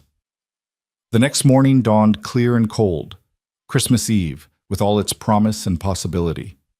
Jonas was up early, nervous energy driving him through the chores faster than usual. He wanted everything perfect for Clara's visit, wanted the house warm and welcoming, wanted Ellie on her best behavior, wanted... He stopped himself, recognizing the spiraling anxiety for what it was. Fear dressed up as preparation. He'd invited Clara for dinner, not asked her to marry him. There was no need to panic, except that somewhere deep inside, Jonas suspected this dinner was the beginning of something that would lead exactly there, to marriage, to family, to all the things he'd thought he'd lost forever. The thought should have terrified him. Instead, it filled him with a cautious, fragile joy. Ellie was beside herself with excitement, changing her dress 3 times before Jonas finally put his foot down. She insisted on baking cookies, a recipe Sarah had taught her years ago that somehow the child remembered, and the house filled with the scent of cinnamon and sugar. At precisely 3 o'clock, Jonas heard the sound of a wagon approaching. He looked out to see Clara driving herself in a small buggy borrowed from the boarding house, managing the horse with competent ease. She wore a deep blue dress that brought out the color of her eyes, and her hair was pinned up in an intricate style that must have taken significant effort. Jonas met her at the door, helping her down from the buggy, acutely aware of Ellie watching from the window with barely contained glee. "You look beautiful," he said, the words tumbling out before he could stop them. Clara blushed, pleasure brightening her face. "Thank you. You look quite handsome yourself." They stood there for a moment, suddenly awkward after yesterday's intensity, before Ellie burst through the door and wrapped herself around Clara's waist. "Miss Wynne, you came. I made cookies and Papa made roast chicken and we have everything ready. Clara laughed, returning the embrace. I wouldn't have missed it for anything, Ellie. The afternoon unfolded with an ease that surprised Jonas. Clara fit into their home as if she'd always been there, admiring Ellie's carefully set table, complimenting the decorations they'd hung, making conversation that flowed naturally between serious and light. She asked questions about the ranch, about their routines, about Ellie's interests, and she listened to the answers with genuine attention. Over dinner, they talked about everything and nothing. Clara's first impressions of Montana, Jonas's plans for expanding the herd next year, Ellie's hopes for the new school term. The conversation was punctuated by laughter and comfortable silences, the kind that only happened when people were genuinely at ease with each other. After the meal, Ellie convinced Clara to play a game by the fire while Jonas cleaned up. He could hear them through the open doorway, Ellie's bright chatter and Clara's patient responses, and something in his chest expanded until it almost hurt. This, he thought, this is what I've been missing. This is what Ellie needs, what we both need. When Ellie finally succumbed to exhaustion and Jonas carried her up to bed, she wrapped her arms around his neck and whispered, Papa, I really, really like Miss Wynne. Can she stay? She has to go back to the boarding house tonight, sweetheart. That's not what I mean. Ellie's eyes were serious, far too knowing for 6 years old. I mean, can she stay with us forever? Jonas's heart stuttered. Ellie, I asked Santa for a mother for Christmas, Ellie said, the words tumbling out in a rush. I know Mama's gone and she's not coming back, but Papa, you're so lonely and I want you to be happy again. And Miss Wynne makes you smile and she's so nice. And slow down, Jonas said gently, sitting on the edge of her bed. What exactly did you tell Santa? I told him I wanted a mother for Christmas, a real one who would stay with us and love us and make our family whole again. Ellie's eyes filled with tears. Is that bad? Is it bad that I want that when Mama's gone? Jonas pulled his daughter close, his own eyes burning. No, sweetheart, that's not bad at all. It's natural and normal and exactly what you should want. But can she stay? Can Miss Wynne be our new mama? Jonas struggled for words. That's complicated, Ellie. Miss Wynne and I, we're just getting to know each other. These things take time. But you like her, don't you? I saw you kiss her yesterday. Mrs. Henderson told me all about it. Of course she had. Jonas made a mental note to have words with Martha Henderson about discretion. I do like her, Jonas admitted, very much. But that doesn't mean... Ellie, I can't make you any promises right now, except that I'll try. I'll try to be open to possibilities, to not let fear rule me. Can that be enough? Ellie considered this seriously, then nodded. That's enough. For now. She settled into sleep with the easy adaptability of children, leaving Jonas to return downstairs where Clara waited by the fire. She'd been looking at the photographs on the mantel, Jonas and Sarah on their wedding day, a family portrait taken just months before Sarah's death. She was beautiful, Clara said softly as Jonas approached. Ellie looks just like her. She does. Jonas stood beside Clara, looking at his late wife's face. Sometimes it hurts to see it. Other times, it's a comfort. Clara was quiet for a moment, then asked, Do you still love her? The question could have been accusatory, jealous, but Clara's tone held only genuine curiosity. Jonas considered his answer carefully. Part of me always will, he said honestly. She was my first love, the mother of my child, but the sharp pain of losing her, that's faded. What's left is gratitude, I suppose. For the years we had, the life we built, the daughter she gave me. That's beautiful, Clara said. And healthy. I'd worry if you felt nothing at all. Jonas turned to face her fully. And you? The man in Boston. Do you still carry feelings for him? Anger, mostly, Clara admitted with a rueful smile. An embarrassment that I didn't see as deception sooner. But love? No. I'm not sure I ever truly loved him. I loved the idea of him, the life he represented. But the actual man? She shook her head. No. Jonas reached for her hand, threading their fingers together. Clara, there's something I need to tell you, something Ellie just revealed. He explained about Ellie's wish to Santa. Watching Clara's expression shift from surprise to understanding, to something that looked almost like longing. "Oh, that sweet child," Clara whispered, "and what a burden to place on herself, thinking she's responsible for your happiness." "She's not wrong, though," Jonas said. "I have been lonely, and you do make me smile. And the idea of you becoming part of our family." He stopped, suddenly vulnerable in a way that made his chest tight. "It doesn't scare me as much as it should." Clara's eyes were bright with unshed tears. "Jonas, we've known each other less than 2 weeks." "I know. This is impossibly fast." "I know that too. And yet," Clara said softly, stepping closer, "I can't seem to find it in myself to be sensible about this. Every reasonable bone in my body is screaming that we should slow down, be cautious. But my heart, what does your heart say?" Clara's free hand came up to rest against his chest, right over where his own heart was pounding. "My heart says you're worth the risk, that Ellie is worth the risk, that maybe, just maybe, we're all exactly what each other needs." Jonas covered her hand with his own, holding it against his heartbeat. "I'm going to ask you something, and I need you to know you can say no, that there's no pressure, no expectations. Ask." "Stay for Christmas," Jonas said. "Not just for dinner tomorrow, but the whole day. Let Ellie wake up Christmas morning with you here. Let us start building this, whatever this is, without quite so much fear between us." Clara searched his face, and Jonas could see the war playing out behind her eyes. Caution versus courage. Safety versus possibility. "I'll stay," she said finally, and Jonas felt something in his chest crack wide open, flooding with warmth and light and terrifying hope. "But Jonas, we need to be honest with Ellie. No false promises. No guarantees we can't keep." "Agreed." They stood there by the fire, hands clasped, the future stretching out before them full of both promise and uncertainty. Outside, the first snowflakes of Christmas Eve began to fall, blanketing the valley in fresh white. Inside, 2 wounded hearts tentatively reached toward each other, daring to hope that second chances were real. "Tell me something," Clara said after a long moment. "Something true. Something you're afraid to say."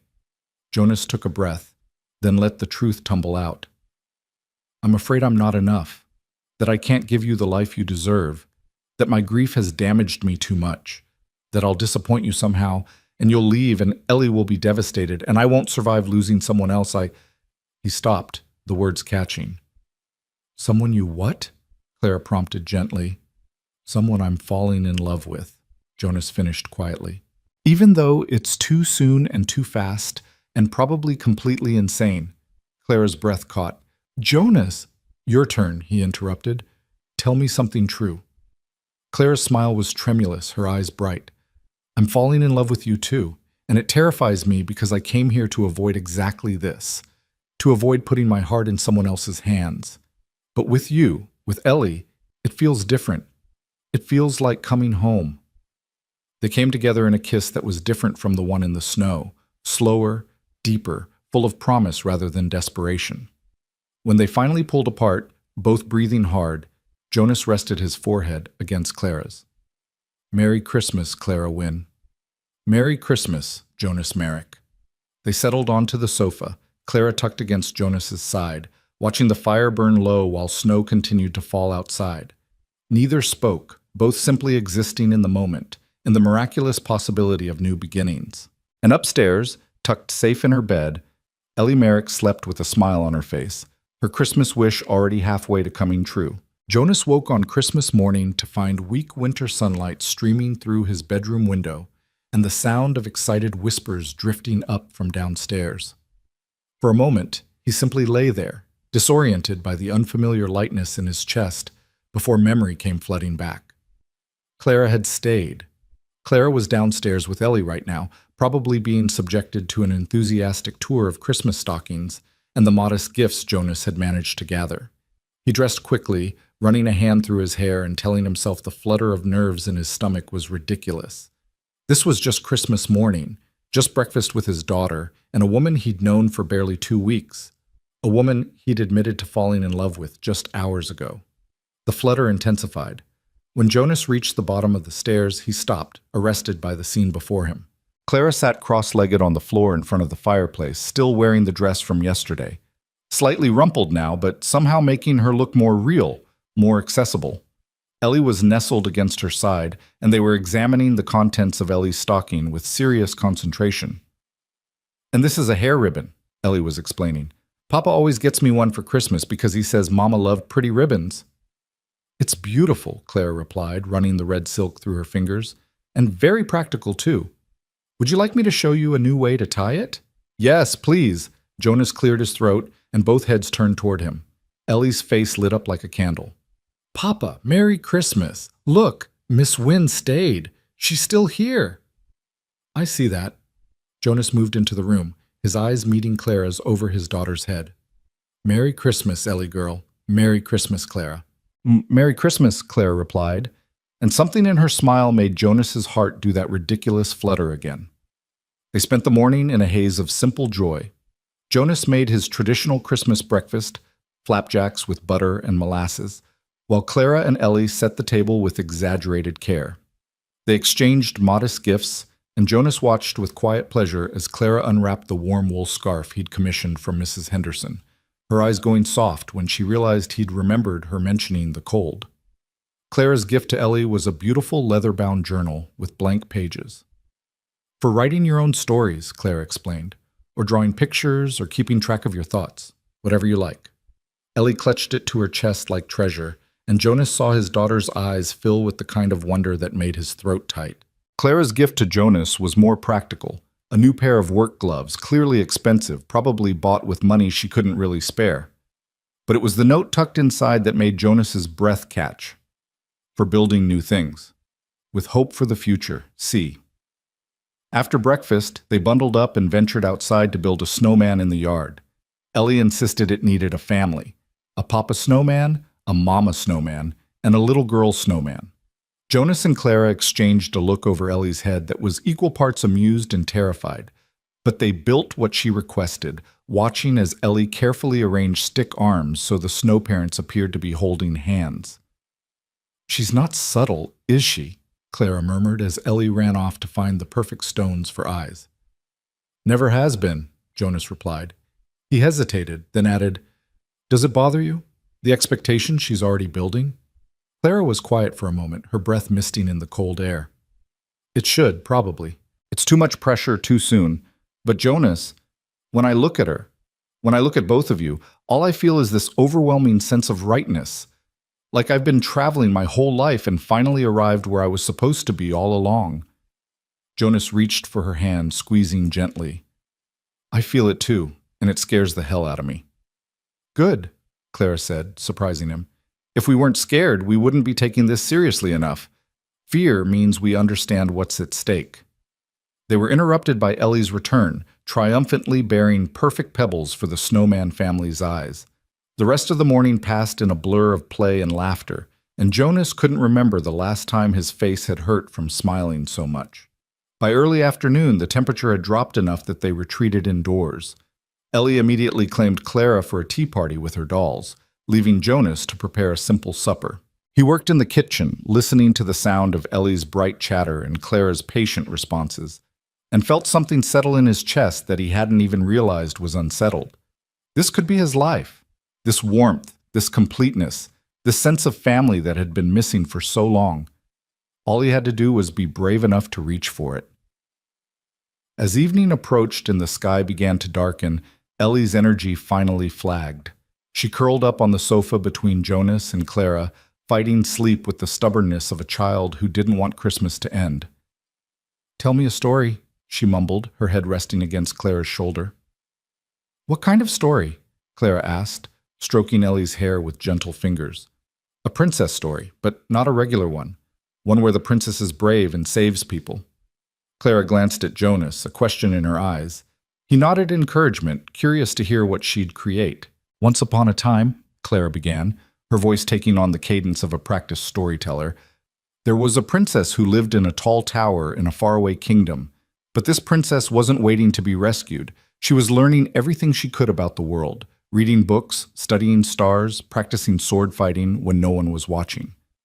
Ellie's eyes, which had been drooping, opened wider. "She knew how to fight?" She did, because this princess understood that sometimes you have to save yourself before anyone else can help you. One day, a great dragon came to the kingdom, breathing fire and frightening all the people. The king sent his bravest knights to fight it, but they all came back defeated. What did the princess do? Ellie was fully awake now, leaning forward. She put on armor, took up a sword, and rode out to face the dragon herself. But when she got there, she discovered something interesting. The dragon wasn't trying to hurt anyone. It was just scared and lonely, far from its home, breathing fire because it didn't know how else to protect itself. Jonas found himself as captivated as Ellie, watching Clara's face as she wove the tale. So instead of fighting, Clara continued, the princess talked to the dragon. She listened to its story, and together they figured out a way for the dragon to return home safely and for the kingdom to understand that sometimes the things we fear aren't really dangerous. They're just different and scared and in need of understanding. That's a good story, Ellie said sleepily. The princess was smart. She was, Clara agreed, and brave, not because she wasn't afraid, but because she acted despite her fear. Ellie was asleep within minutes, her breathing evening out into the deep rhythm of childhood slumber. Jonas carefully lifted her and carried her upstairs, tucking her into bed and pressing a kiss to her forehead. When he returned to the living room, he found Clara standing by the window, looking out at the snow-covered valley bathed in moonlight. That was some story, Jonas said, moving to stand beside her. I thought you might appreciate a princess who didn't need rescuing. Clara glanced at him. Though I suppose there's nothing wrong with accepting help when it's offered either. Is that what we're doing? Helping each other? I think so. Clara turned to face him fully. Jonas, we need to talk about what happens next. Christmas is over. Tomorrow I need to return to the boarding house, start preparing for the school term. Real life resumes. Jonas felt his stomach clench. Are you saying, I'm saying we need a plan, Clara interrupted gently. We can't exist in this bubble forever. People are already talking. We need to decide how we want to move forward, what we want this to be. Jonas took a breath, gathering his courage. What I want is to court you properly, officially, with everyone in town knowing my intentions are honorable and serious. And what are your intentions? To see if what we're feeling now can survive real life. Daily routines, hard work, the challenges that come with blending lives together. Jonas reached for her hands. And if it can, when it can, to ask you to marry me, to become part of this family, to help me raise Ellie and build a life that has room for all of us. Clara's eyes were bright with unshed tears. That's quite an intention. Too much? No. Clara squeezed his hands.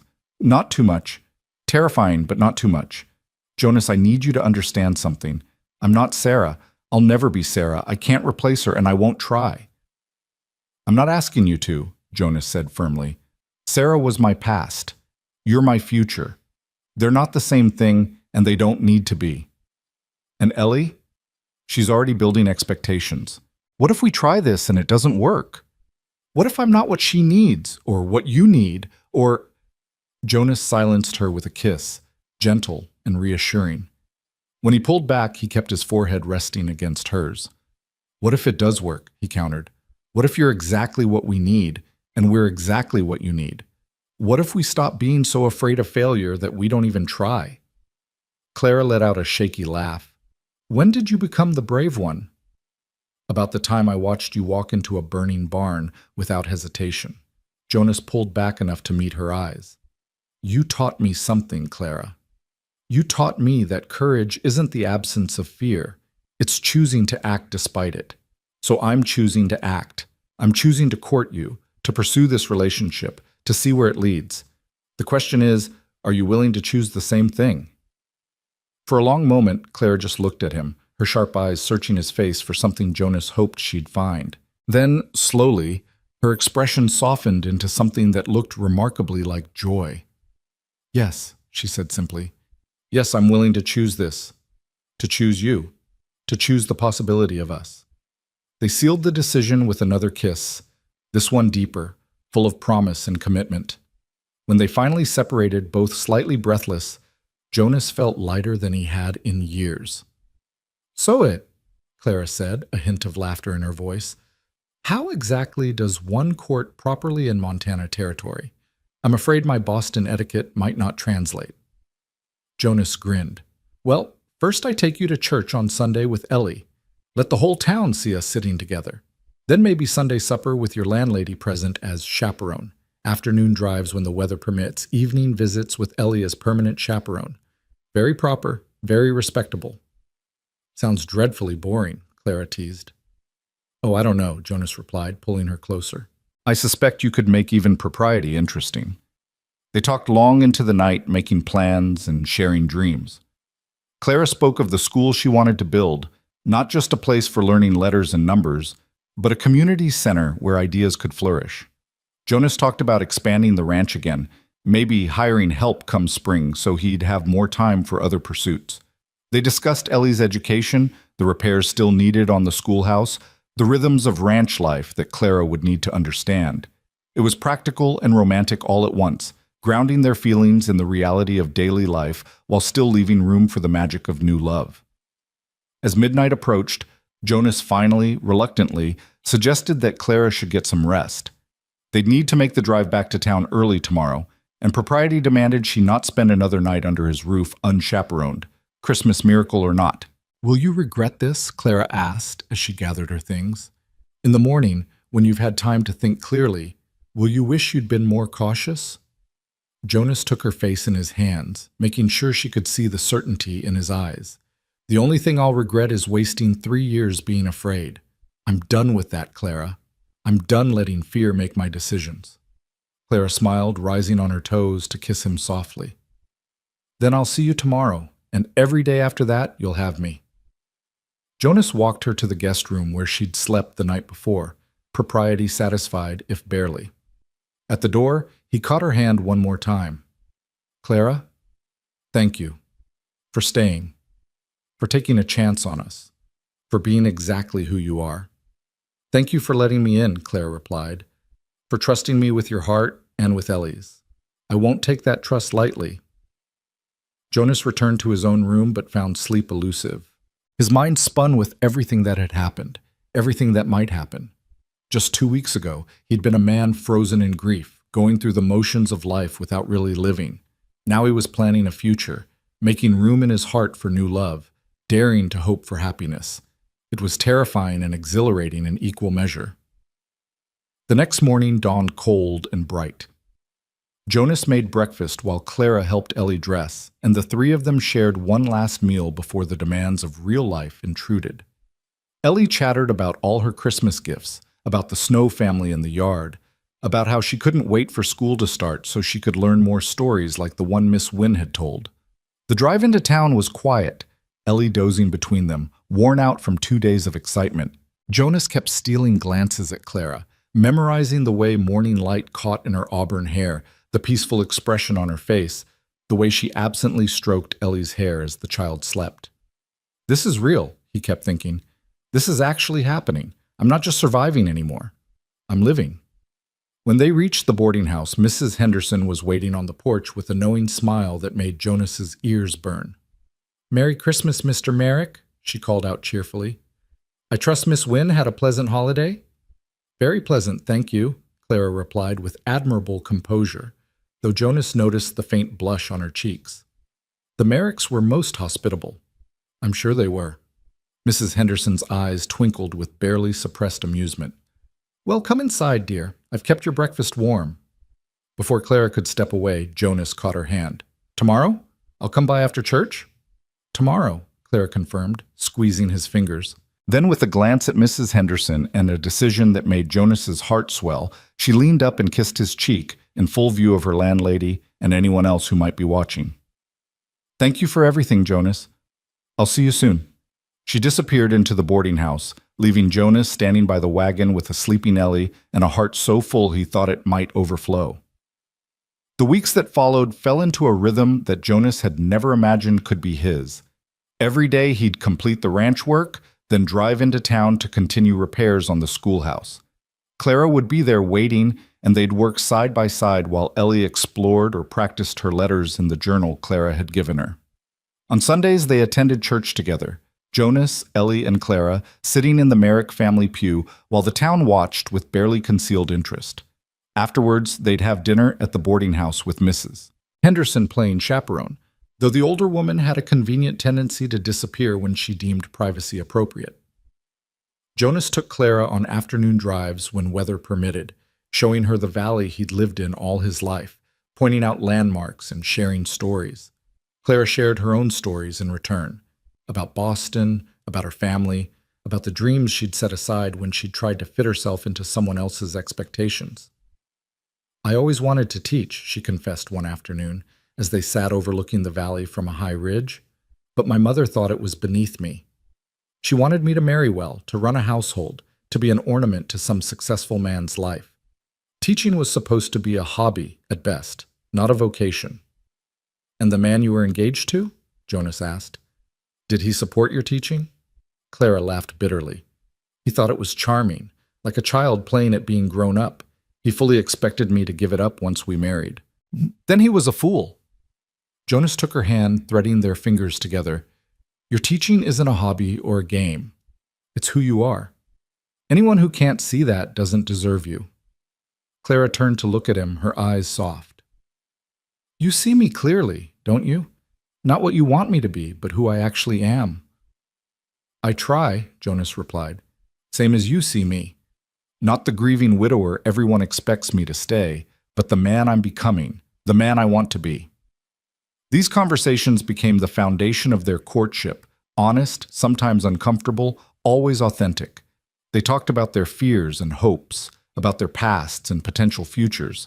They discussed how to blend their lives, how to navigate the challenges that would inevitably come. And through it all, their love deepened from that first spark of attraction into something solid and real and lasting. The schoolhouse repairs progressed steadily. By mid-January, the roof was completely rebuilt, all the windows replaced, and the interior scrubbed and painted. Other men from town had joined the effort.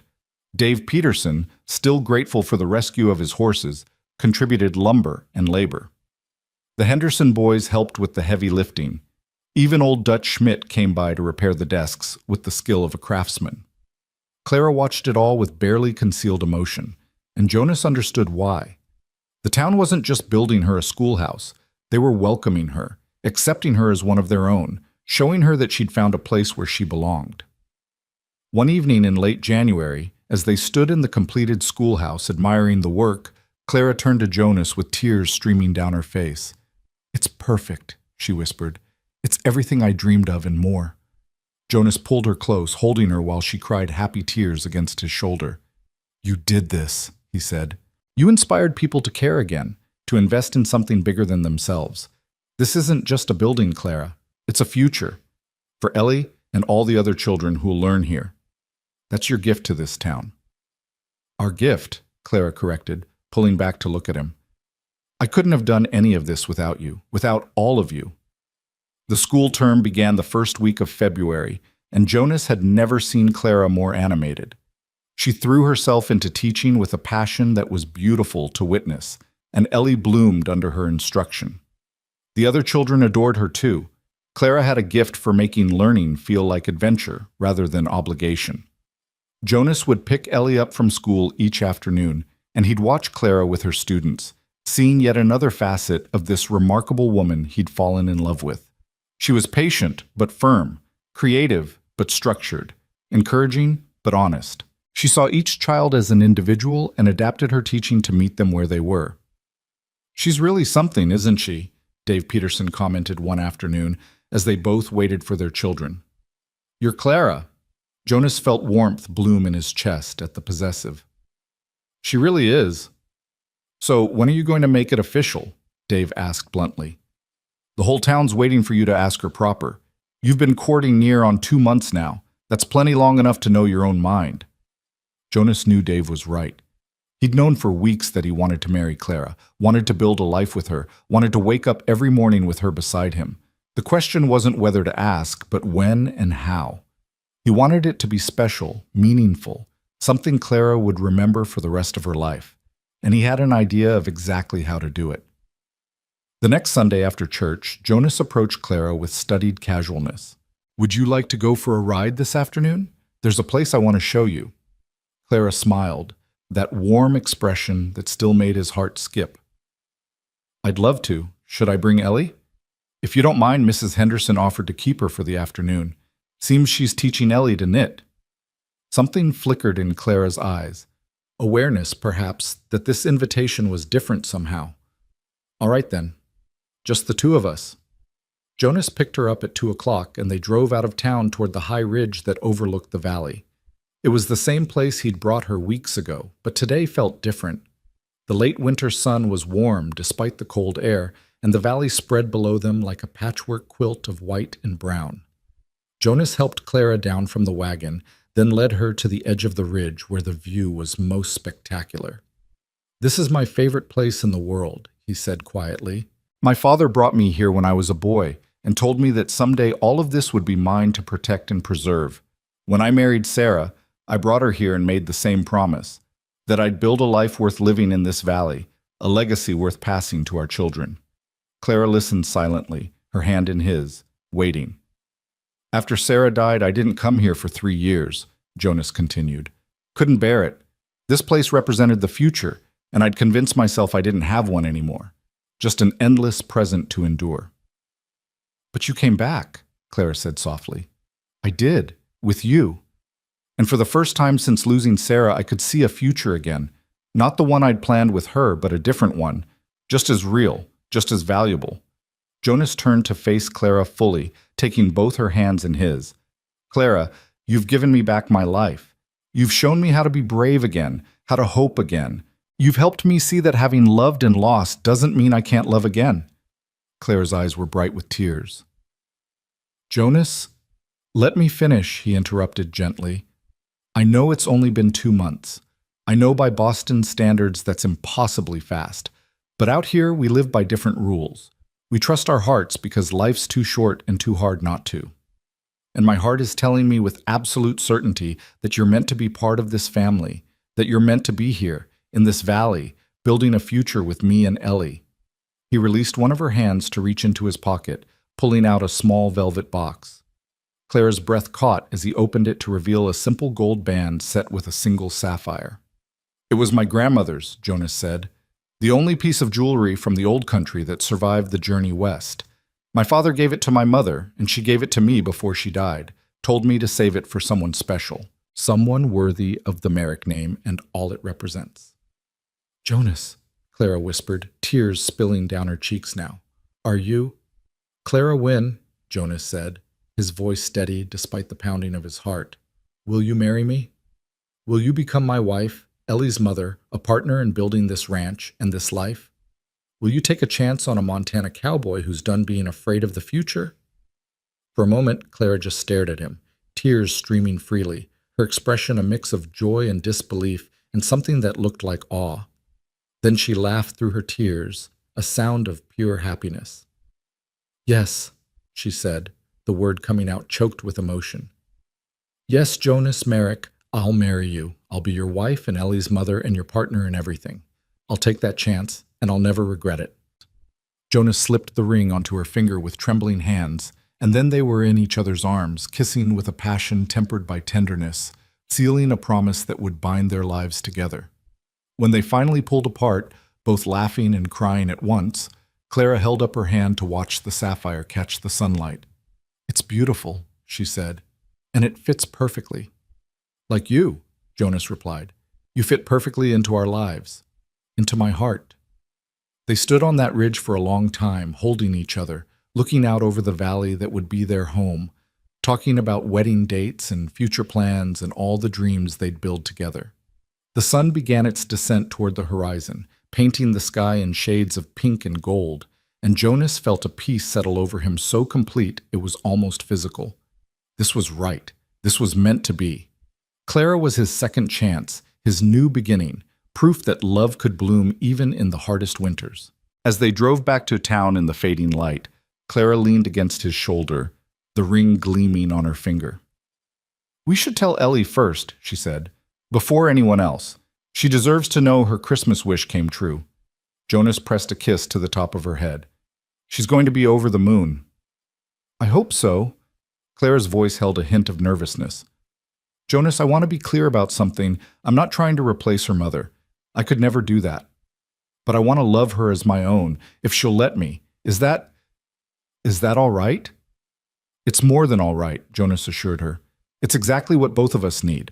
Sarah will always be Ellie's mother, the woman who gave her life. But you'll be her mother too, in a different way.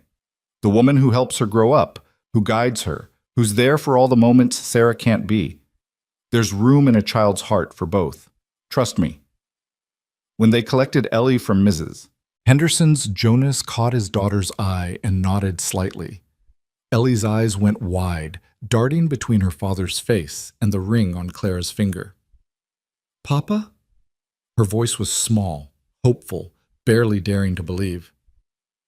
We have something to tell you, sweetheart, Jonas said, kneeling so he was at her eye level. Clara knelt beside him, taking Ellie's small hands in hers. Ellie, Clara said gently, your papa has asked me to marry him, to become part of your family, and I said yes, but before we make any final plans, we wanted to make sure that's all right with you. This is your family too, and your feelings matter very much to both of us. Ellie looked between them, her expression serious in that way she had when processing important information. Then, slowly, a smile began to spread across her face, growing wider and brighter until it seemed to illuminate the entire room. My wish came true, she whispered. Santa really did bring me a mother for Christmas. She launched herself at both of them with enough force to nearly knock them over, wrapping her arms around their necks and squeezing tight. Jonas felt Clara's shoulders shaking and realized she was crying again, happy tears soaking into Ellie's hair. Is that a yes then? Jonas asked, his own voice rough with emotion. That's the biggest yes ever, Ellie said, pulling back to look at Clara with shining eyes. Can I call you Mama, or would you rather I call you Miss Wynne? Clara's face crumpled, and she pulled Ellie close again. You can call me whatever feels right to you, sweetheart. If Mama feels right, then that's what I'll be. And if not, that's all right too. We'll figure it out together. I think Mama Clara, Ellie decided. So I remember both my mamas, the one in heaven and the one right here. Jonas had to turn away for a moment, overcome by the simple wisdom of his 6-year-old daughter and the impossibility of this moment he'd never dared to dream. When he turned back, Clara was watching him with eyes that held understanding and love and gratitude. They'd done it.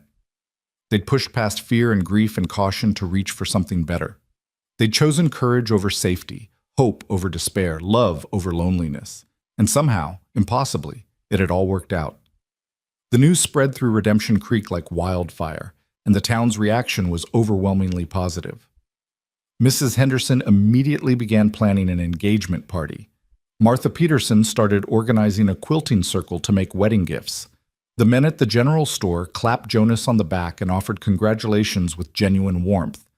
There were a few raised eyebrows about the speed of the courtship, but mostly people seemed pleased that Jonas had found happiness again and that Ellie would have a mother. Clara was already beloved as a teacher, already seen as part of the community. This just made it official. They set the wedding date for the first Sunday in April, giving them time to prepare but not so long that the waiting would become unbearable. Clara would finish out the school term, then they'd marry in a simple ceremony at the church with the whole town invited.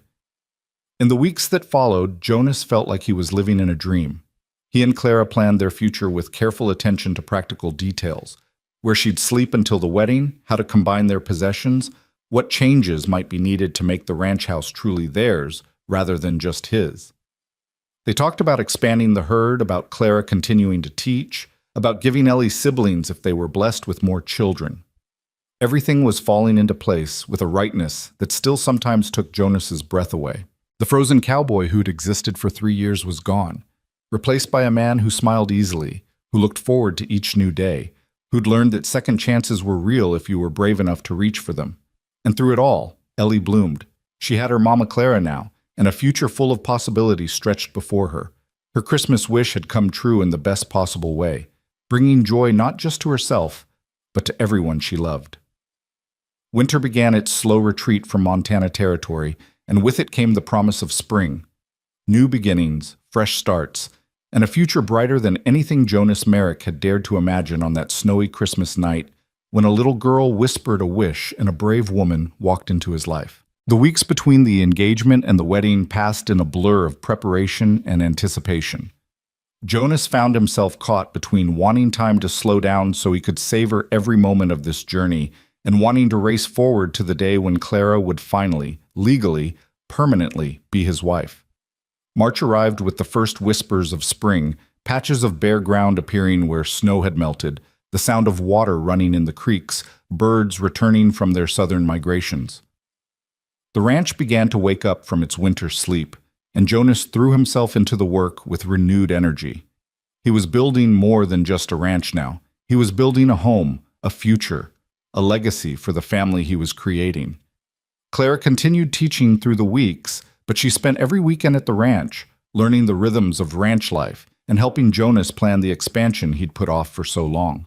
They walked the property together, discussing where to add new pastures, where to build the larger barn Jonas had been dreaming of, where to plant the vegetable garden Clara insisted would save them money and provide fresh food.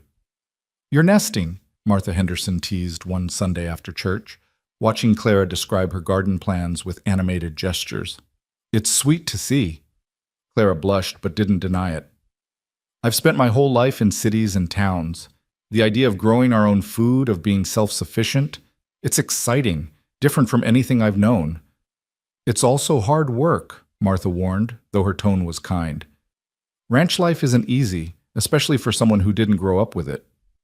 "I know," Clara replied, her voice steady. "But I'm not afraid of hard work, and I'd rather build something meaningful with Jonas than have an easy life without him." Martha's expression softened. "He's lucky to have you. You're good for him, Clara. You've brought him back to life." But despite the joy and anticipation, there were moments when doubt crept in. For both of them. Late one evening, 3 weeks before the wedding, Jonas found Clara standing alone in the schoolhouse after everyone else had left. She was staring at the empty desks with an expression he couldn't quite read. "Clara?" He approached carefully. "What's wrong?" She turned and he saw tears on her cheeks. "I'm scared," she admitted. "What if I'm not good enough? What if I can't adapt to ranch life? What if I fail Ellie, or fail you, or—" Jonas crossed the room and pulled her into his arms, holding her while she trembled. "You're already good enough," he said firmly. "More than good enough. And you're not going to fail anyone. We're building this life together, Clara. That means we'll make mistakes together, learn together, grow together." "But what if—" "No more what ifs," Jonas interrupted gently. "We could what if ourselves into paralysis. What if the ranch fails? What if one of us gets sick? What if 100 different disasters strike? We can't live our lives preparing for every possible catastrophe. We just have to trust that we'll face whatever comes together." Clara pulled back to look at him, her eyes searching his face. "You're sure about this? About me? No doubts at all?" "I have doubts," Jonas admitted, surprising her. "I doubt whether I'll be a good enough husband, whether I can make you happy in this isolated place, whether I'm selfish for asking you to give up the wider world for life on a Montana ranch. But Clara, the one thing I don't doubt is that I love you, that you're meant to be here with us. That's the bedrock truth everything else is built on." Clara's arms came around his waist, holding tight. "I love you too, so much it terrifies me. I never thought I'd feel this way about anyone." They stood there in the empty schoolhouse, holding each other while the last light faded from the windows. It wasn't the first time they'd comforted each other through moments of doubt, and Jonas suspected it wouldn't be the last. But that was part of building a life together, being honest about fears while not letting those fears win. The following week brought a different kind of challenge. Jonas was in town picking up supplies when he overheard 2 women talking outside the general store. He wasn't intentionally eavesdropping, but their voices carried clearly. "I still say it's too fast," one woman, Mrs. Pritchard, the banker's wife, was saying. 2 months of courting and then straight to marriage? What's the rush?" "Maybe there is a rush, if you know what I mean," the other woman replied with a knowing tone. Jonas felt his jaw clench, anger rising hot and fast. He started to turn toward them, ready to defend Clara's honor, when a hand caught his arm. "Don't." Clara had appeared beside him, her face pale but composed. "It's not worth it. They're implying—" "I know what they're implying," Clara said quietly. "And it doesn't matter. We know the truth. The people who matter know the truth. Let them talk. But Jonas could see the hurt in her eyes, could see how the gossip wounded her despite her brave words. That night, after Ellie was asleep, he brought it up again. "I should have said something," he said, pacing the kitchen while Clara sat at the table. "I should have defended you." "And made it worse?" Clara shook her head. "Jonas, there will always be gossips, always people who judge without knowing the full story. We can't control what they say or think. We can only control how we respond. It's not fair to you." "Life rarely is," Clara replied with a sad smile. "But I didn't come to Montana expecting fair. I came looking for a fresh start, for a place where I could build something meaningful. And I found it. I found you. A few mean-spirited gossips aren't going to change that." Jonas knelt beside her chair, taking her hands. "You're stronger than I am." "I've had more practice ignoring gossip," Clara said. "After my broken engagement, half of Boston had opinions about my life. I learned that the only opinion that matters is my own, and the opinions of people I love and respect. Everyone else is just noise." Her strength humbled him, reminded him why he'd fallen in love with her in the first place. Clara wasn't fragile despite her refined exterior. She was steel wrapped in silk, capable of withstanding whatever storms came her way. The incident did have one positive outcome, however. The next Sunday at church, Reverend Matthews gave a sermon on judgment and compassion that was clearly directed at the town gossips. He spoke about how Jesus associated with sinners and outcasts, how he reserved his harshest words for those who judged others while ignoring their own faults. "Love is always worthy of celebration," the Reverend said, his eyes sweeping the congregation. "When two good people find each other and choose to build a life together, that's a blessing. The timeline doesn't matter. The appearances don't matter. What matters is the commitment, the integrity, the genuine care they show for each other and for the community they're part of." Jonas felt Clara's hand find his, squeezing gently. Several people in the congregation had the grace to look ashamed, including Mrs. Pritchard. After the service, a line of townsfolk approached them with apologies and well wishes. Mrs. Pritchard herself came forward, her face red with embarrassment. "I owe you both an apology," she said stiffly. "I spoke without thinking, repeated rumors without considering the harm they could cause. You're both good people, and I'm truly happy for you." Clara accepted the apology with grace, and Jonas marveled again at her capacity for forgiveness. She could have been cold, could have held the grudge. Instead, she chose kindness. As April approached, the final wedding preparations intensified. Clara spent her evenings after school sewing her wedding dress with help from Martha Henderson and several other women who'd decided to take the school teacher under their collective wing. Jonas worked on making the ranch house more suitable for a married couple, adding small touches he hoped would make Clara feel welcome: a bookshelf for the volumes she was bringing from Boston, new curtains in the bedroom, a writing desk by the window where she could work on lesson plans. Ellie was involved in everything, her excitement building to fever pitch. She'd been fitted for a new dress of her own, practiced walking down the aisle, holding imaginary flowers, and asked approximately 400 questions about what would happen after Mama Clara moved in permanently. "Will she sleep in your room, Papa?" Ellie asked one evening with the straightforward curiosity of childhood. "Yes," Jonas replied, feeling his ears burn. "That's what married people do. They share a room." "And then do you get a baby?" Jonas nearly choked on his coffee. That's not something we need to discuss right now, Ellie." "But Mrs. Henderson said that's how it works.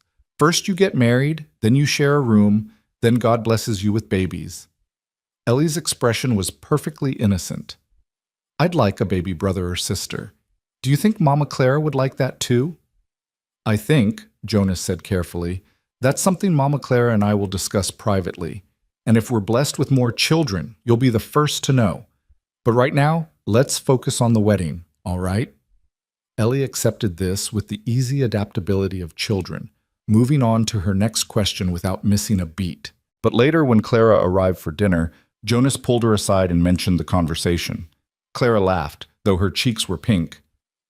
"Children don't have the same sense of propriety we do. But, Jonas, we should probably discuss it. Do you want more children? I know Ellie is getting older and starting over with a baby." "I'd love more children," Jonas interrupted, "if we're blessed with them. But Clara, I want you to know whether we have a dozen more children or just Ellie, it doesn't matter to me. I'm not marrying you to replace Sarah or to give Ellie siblings. I'm marrying you because I love you. Everything else is just a bonus. Clara's eyes went soft. I'd like children too. I always imagined having a family. But you're right. Whether that happens or not, we'll be a family regardless. The three of us. The night before the wedding, Jonas couldn't sleep. He lay in bed staring at the ceiling, his mind spinning with 1,000 thoughts. Tomorrow, Clara would become his wife. Tomorrow, their lives would officially merge. Tomorrow, everything would change. Again. He found himself talking to Sarah in his head, something he hadn't done in months. I hope you're okay with this, he whispered into the darkness. I hope you understand that loving Clara doesn't mean I've forgotten you. You'll always be Ellie's mother, always be the woman who taught me what love was. But Clara, she's teaching me that love can happen twice, that hearts can heal and expand to hold new people without diminishing what came before. No answer came, but Jonas felt a peace settle over him. Sarah would have wanted him to be happy, would have wanted Ellie to have a mother. He knew that with absolute certainty. The morning of the wedding dawned clear and beautiful, with that particular quality of light that only Montana spring could provide. Jonas was up before sunrise, too nervous and excited to sleep. He dressed with unusual care in his Sunday best, a black suit he'd worn to his wedding with Sarah, but which he'd had altered and updated for this new beginning. Ellie appeared in his doorway, already dressed in her new pink dress, her hair in careful braids courtesy of Mrs. Henderson, who'd taken her for the night. Papa, you look handsome, she announced solemnly. You look beautiful, sweetheart. Jonas knelt to straighten her collar. Are you ready for today? I've been ready forever, Ellie replied with the exasperation of a child who'd been waiting for something wonderful. Are you ready? Jonas thought about the question seriously. Was he ready? Ready to take this step, to make this commitment, to trust in love again after loss? Ready to believe that happiness could last, that hearts could be given without being broken? Yeah, Ellie girl, he said softly. I think I finally am. The church was packed when they arrived. It seemed the entire town had turned out for the wedding, despite the short notice and simple preparations. Flowers donated from various gardens decorated the altar. The church ladies had hung white ribbons along the pews. Reverend Matthews stood at the front, beaming with genuine pleasure. Jonas took his place at the altar with Dave Peterson standing beside him as best man. Ellie waited at the back of the church, clutching a small bouquet of wildflowers and bouncing on her toes with barely contained excitement. And then the door opened and Clara appeared. Jonas's breath caught in his throat. She wore a simple dress of cream-colored silk with lace at the collar and cuffs. Her auburn hair was pinned up with small white flowers woven through it. She carried a bouquet of early spring blooms, crocuses and daffodils and branches of pussy willow. But it was her face that captured Jonas's attention, radiant with joy, eyes bright with happy tears, a smile that made his heart stutter. Mrs. Henderson, standing in as Clara's attendant in the absence of family, gave her arm a squeeze before releasing her to walk down the aisle. Clara moved forward alone, chin high. That same courage she'd shown walking into burning barns now carrying her toward a different kind of leap of faith. Their eyes met halfway down the aisle, and Jonas felt everything else fall away. The watching crowd, the flowers, the ceremony itself, all of it faded into background noise. All that mattered was Clara, moving toward him with tears streaming down her face and love blazing in her eyes. When she reached the altar, Jonas took her hands, holding tight like she was an anchor in a storm. You're beautiful, he whispered. You're not so bad yourself, Clara replied, her voice trembling with laughter and tears. Reverend Matthews cleared his throat, bringing their attention back to the ceremony. Dearly beloved, he began, and Jonas tried to focus on the words, tried to absorb the meaning of the vows they were about to exchange. But his attention kept drifting to Clara's face, to the way her hands trembled in his, to the ring waiting in his pocket that would mark her as his wife. The traditional vows were exchanged, for better or worse, in sickness and health, for richer or poorer. Jonas spoke his clearly, meaning every word with an intensity that made his voice shake. But then Reverend Matthews surprised them.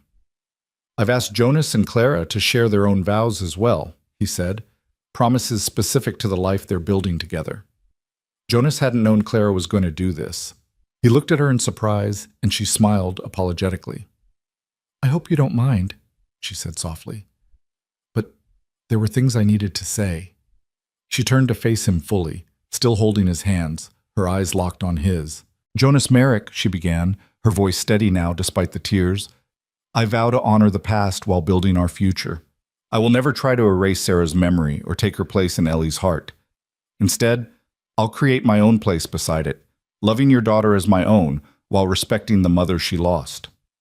Jonas felt his throat tighten, tears pricking his own eyes. Clara continued, I vow to be brave when fear would paralyze us, to choose courage over comfort, to walk into whatever fires come our way because I trust you to walk beside me. I vow to be your partner in building this ranch, this family, this life, not just a decoration or an assistant, but an equal contributor to everything we create together. She paused, taking a shaky breath. And I vow to love you not just in the easy moments, but through the hard ones too. Through the doubts and fears and challenges that will inevitably come. Through the winners of our life together, trusting that spring always comes if we're patient enough to wait for it. You've taught me that hearts can heal, that love can bloom more than once. I vow to honor that lesson by giving you my whole heart, damaged and repaired, and stronger for having been broken. By the time she finished, Jonas couldn't see clearly through his tears. He squeezed her hands, then took his own shaky breath. I didn't prepare anything, he admitted. But Clara, I vow to keep choosing courage over fear, to keep pushing forward instead of staying frozen in grief, to trust in our love even when doubt creeps in, which it will, because I'm human and scared and desperately afraid of losing someone I love again. He saw understanding flood Clara's face, saw her nod encouragement. I vow to build you a life worthy of the sacrifice you've made, Jonas continued. You left everything familiar, everyone you knew, to take a chance on a widowed cowboy and his daughter. I vow to make that sacrifice worth it, to create a home where you feel valued and loved and essential, not just tolerated or accepted, but truly cherished. His voice dropped lower, more intimate despite the crowd. I vow to be honest with you about my fears and failures, to not hide behind walls of protection or false strength, to let you see me fully, the good, the bad, the still healing parts, and to trust you won't turn away when you see my imperfections. He took one hand from hers, reaching up to cup her face, his thumb wiping away tears. And I vow to love you with everything I have, every day, for the rest of our lives. To choose you again and again, in every moment, through every season. You've given me back my life, Clara. I vow to spend that life making sure you never regret it. There wasn't a dry eye in the church. Even Reverend Matthews had to pause and clear his throat several times before continuing. The ring exchange was almost anticlimactic after the emotional weight of their vows. Jonas slid his grandmother's ring onto Clara's finger for the second time. Officially now, binding. Clara slid a simple gold band onto his finger, the metal warm from being clutched in her hand. By the power vested in me by the territory of Montana and by God above, Reverend Matthews said, his voice thick with emotion, I now pronounce you husband and wife. Jonas, you may kiss your bride.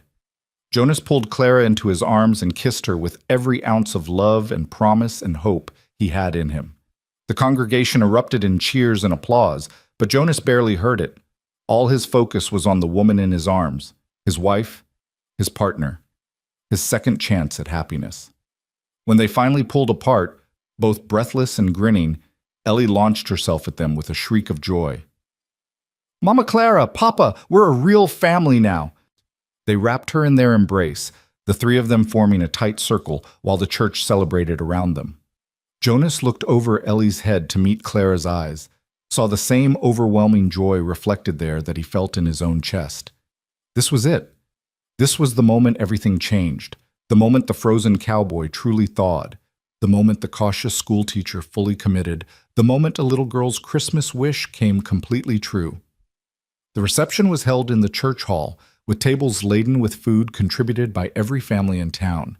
There was dancing and laughter and toasts that ranged from heartfelt to humorous.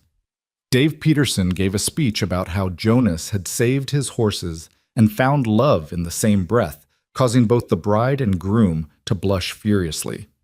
Martha Henderson described Clara's arrival in town and how quickly she'd won everyone's hearts, but it was Ellie's toast that made everyone cry. The 6-year-old stood on a chair, gripping a cup of cider, her face serious and sweet. "I asked Santa for a mother for Christmas," she said in her clear child's voice, "and he brought me Mama Clara, but he also brought Papa someone to love, and me someone to teach me things, and all of us someone who makes our family whole again. So thank you, Santa, and thank you, Mama Clara, for choosing us." She raised her cup, and the entire room raised theirs in response, cheering and wiping tears. As the afternoon wore into evening, Jonas and Clara managed to steal a few moments alone on the church steps, watching the sun begin its descent toward the mountains. "Are you happy?" Jonas asked, his arm around her waist, holding her close against his side. "Deliriously," Clara replied, leaning her head on his shoulder, "though I still can't quite believe this is real, that I'm actually your wife now." "Believe it," Jonas said, pressing a kiss to her temple. "You're stuck with me now, Mrs. Merrick."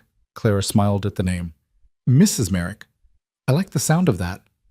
They sat in comfortable silence for a moment, watching the play of light on the mountains. Then Clara said, "Jonas, there's something I need to tell you, something I should have mentioned before, but I was afraid."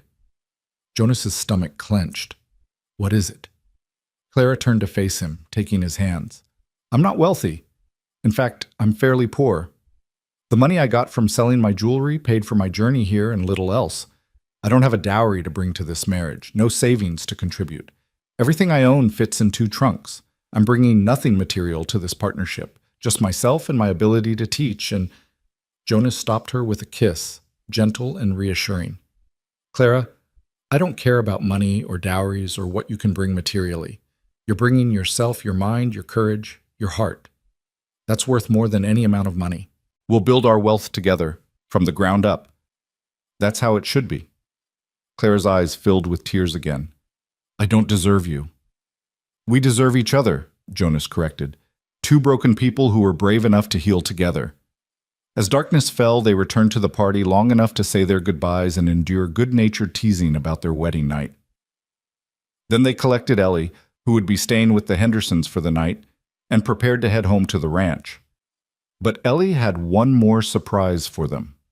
As they stood by the wagon, she pulled a small package from her pocket and thrust it at Clara. "What's this?"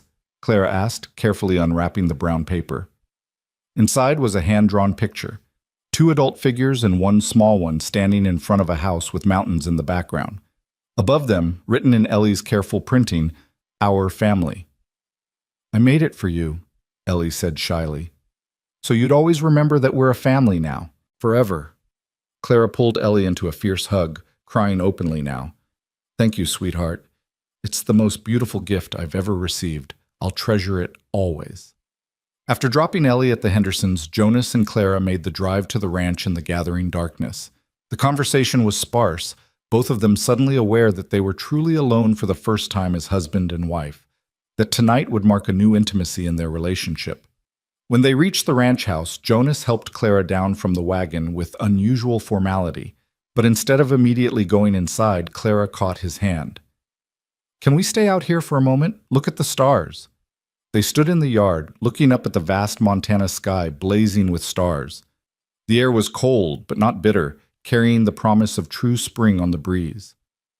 "I used to look at these stars in Boston," Clara said quietly, "and wonder if somewhere someone was looking at the same stars and feeling as lost as I did, as alone.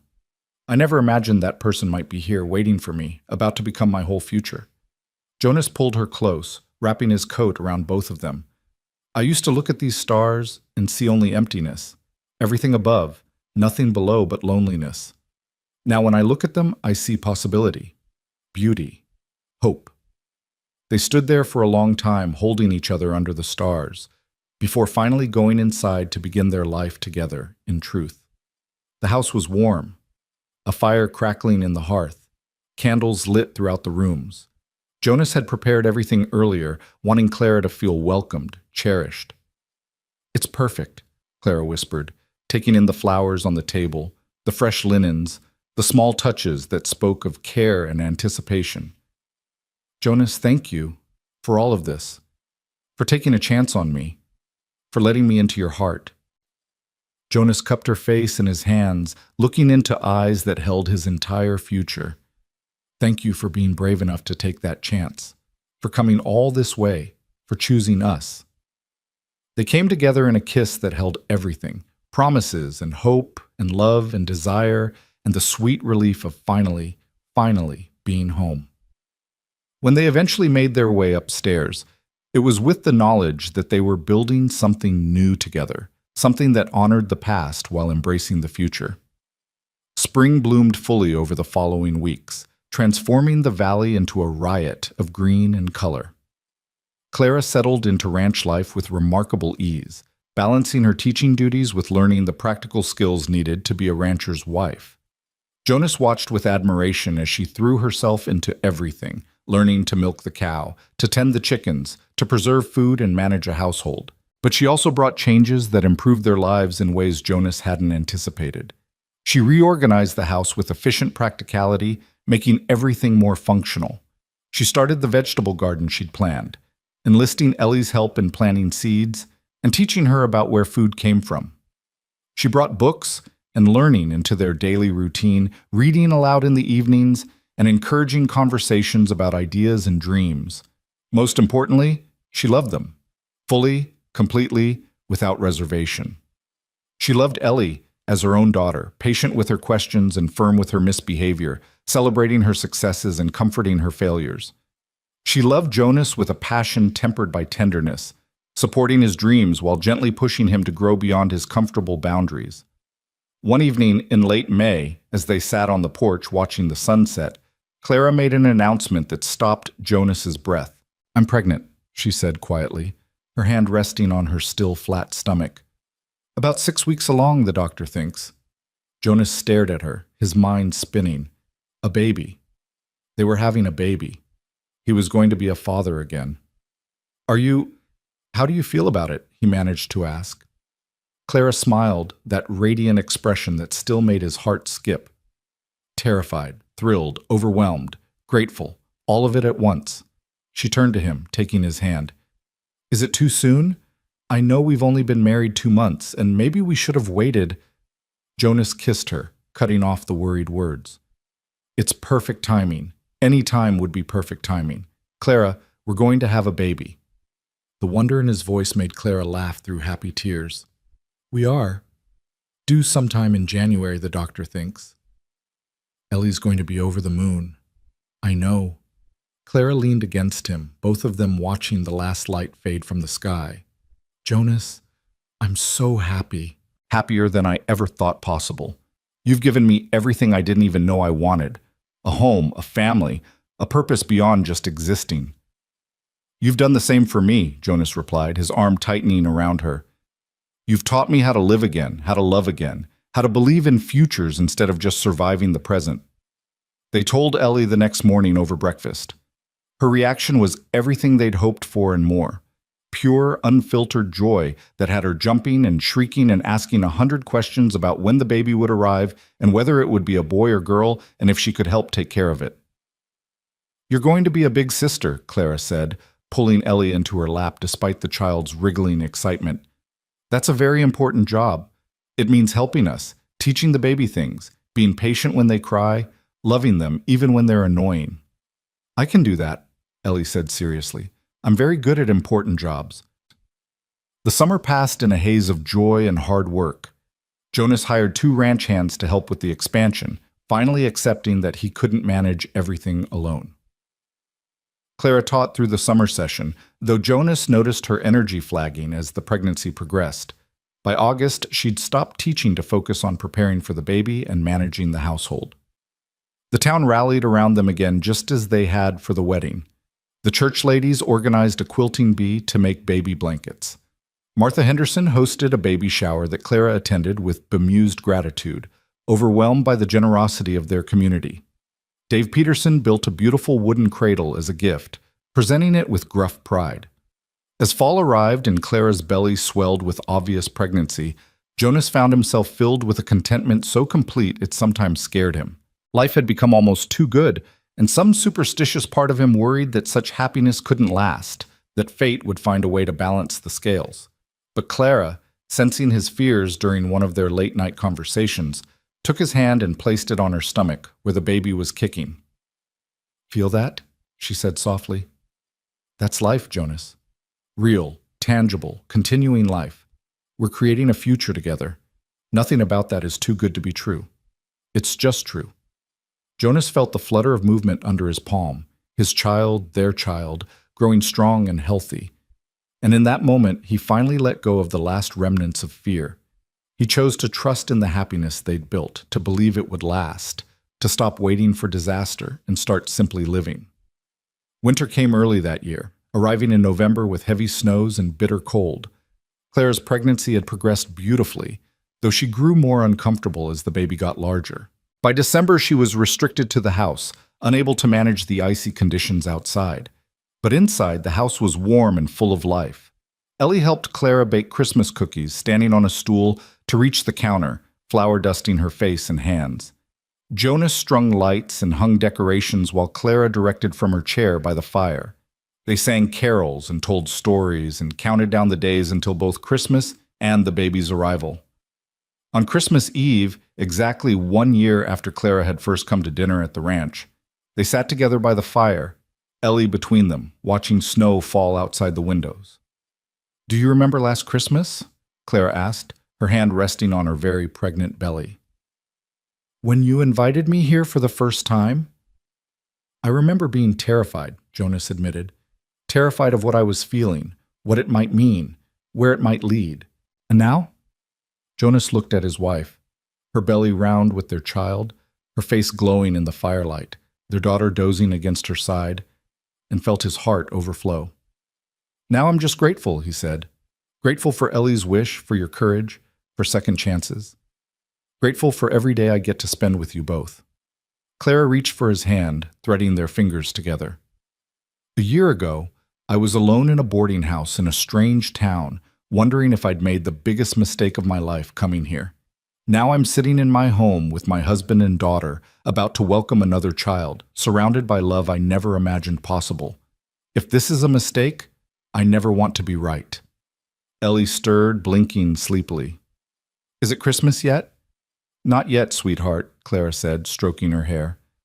"But soon." "Good, because this year I don't need to wish for anything. I already have everything I wanted." Ellie snuggled deeper into Clara's side. "We're a real family now, forever and ever." Jonas and Clara exchanged a look over Ellie's head, both blinking back tears. A year ago, they'd been 3 separate people carrying their own griefs and fears.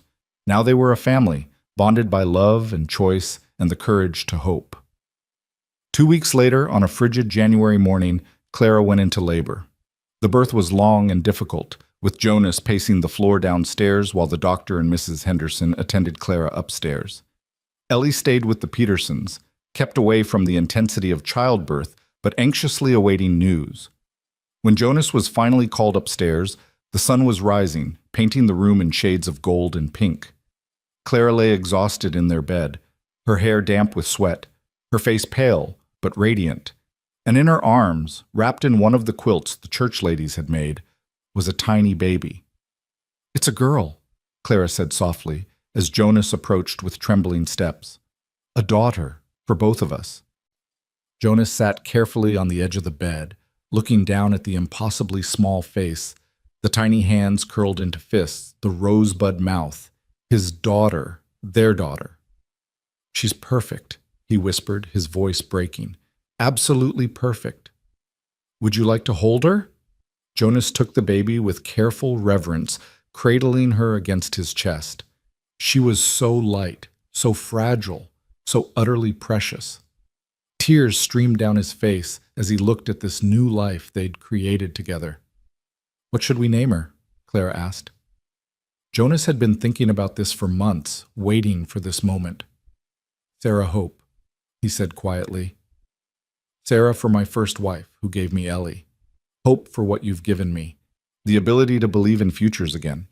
Clara's eyes filled with tears. "Sarah Hope Merrick, It's beautiful, perfect. When Ellie was brought home later that morning to meet her baby sister, her reaction was everything they'd hoped for.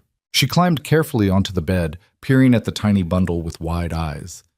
"She's so small," Ellie breathed. "Can I hold her?" Jonas helped position Ellie carefully, supporting the baby while Ellie cradled her with intense concentration. "Hello, Sarah Hope," Ellie whispered. "I'm your big sister, Ellie. I'm going to teach you everything and protect you always and love you forever. You're so lucky because you got the best mama and papa in the whole world. And you know what? We're all here because I wished for a family for Christmas. And Santa brought us Mama Clara, and Mama Clara brought us you. So we're all connected by wishes and love and magic." Jonas and Clara watched their daughters together, one dark-haired and serious, one tiny and new, and felt the circle of their family complete itself. This was what they'd been building toward, this moment of perfect peace and joy, of love multiplied instead of divided. As spring returned to Montana territory, the second spring of their marriage, the first spring of Sarah Hope's life, the Merrick Ranch flourished. The herd had expanded. The new barn was completed. Clara's garden was thriving. The ranch hands Jonas had hired proved capable and trustworthy, giving him more time to spend with his family. Clara had decided not to return to teaching full-time, at least not while Sarah Hope was young. But she'd started offering evening lessons for adults who wanted to learn to read, turning the schoolhouse into a community center exactly as she'd dreamed. Ellie was growing like a weed, becoming more confident and capable each day.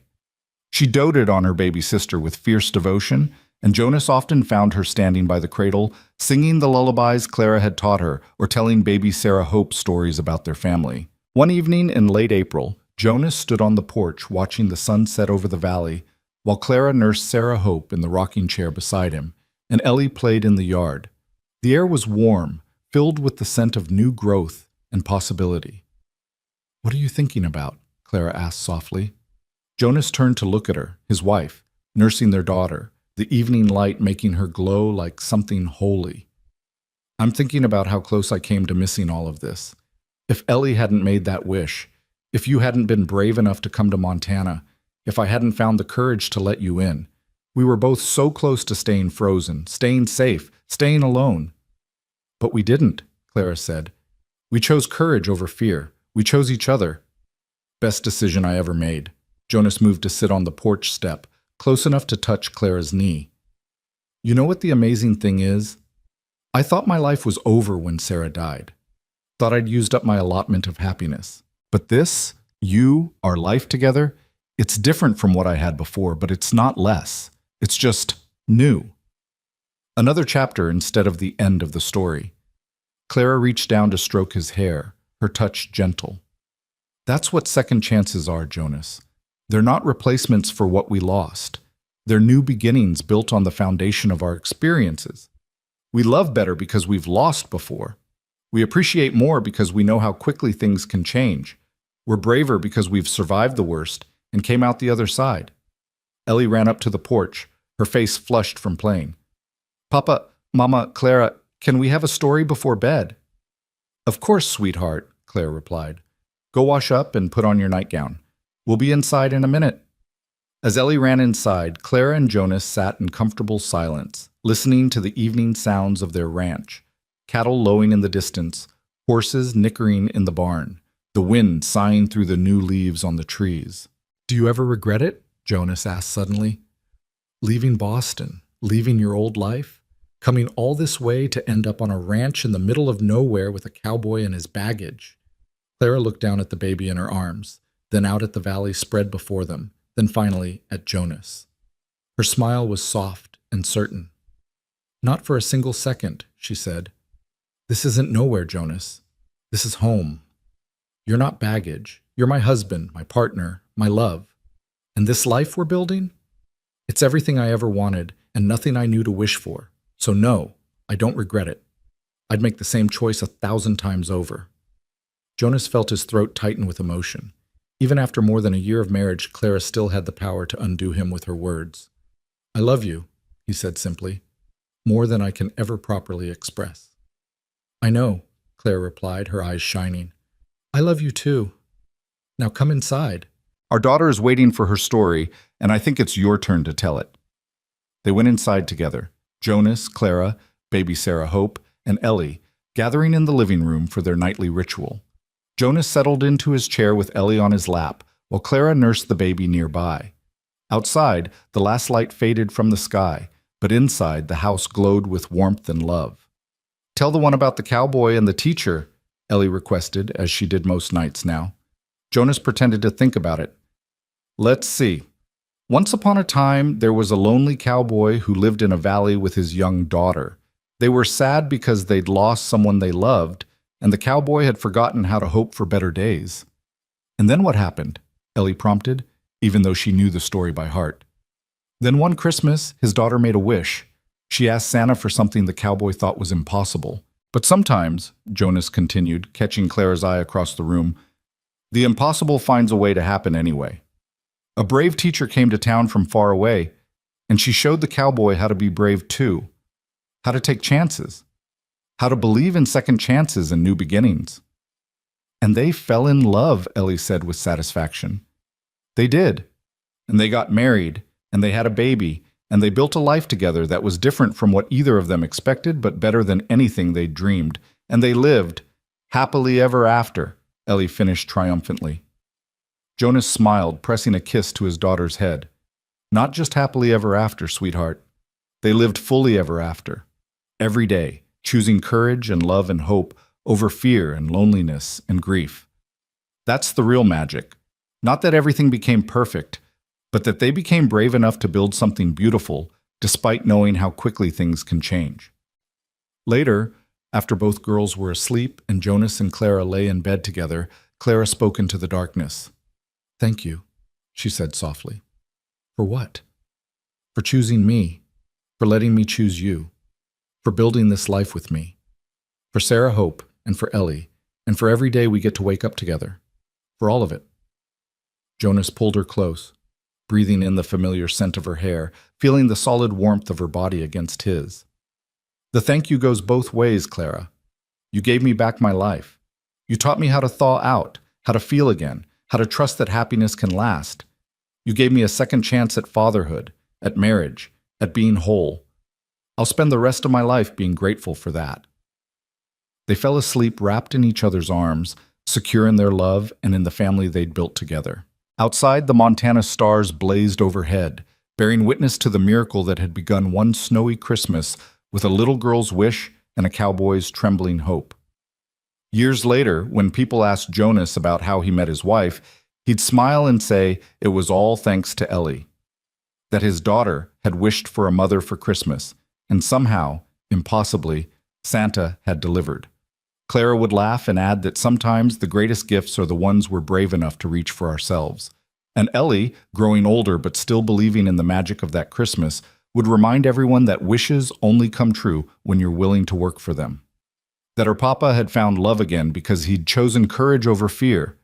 That Mama Clara had found her home because she'd been willing to travel across the country for a fresh start. And that their family existed because 3 people had been brave enough to love despite their fears. The ranch continued to prosper. More children came, twin boys when Sarah Hope was 3, another daughter 2 years after that. The house expanded to accommodate the growing family, filled with laughter and occasional chaos and constant love. Clara taught for years, eventually becoming superintendent of schools for the entire county. Jonas built his ranch into one of the most successful operations in Montana Territory, but never at the expense of his family.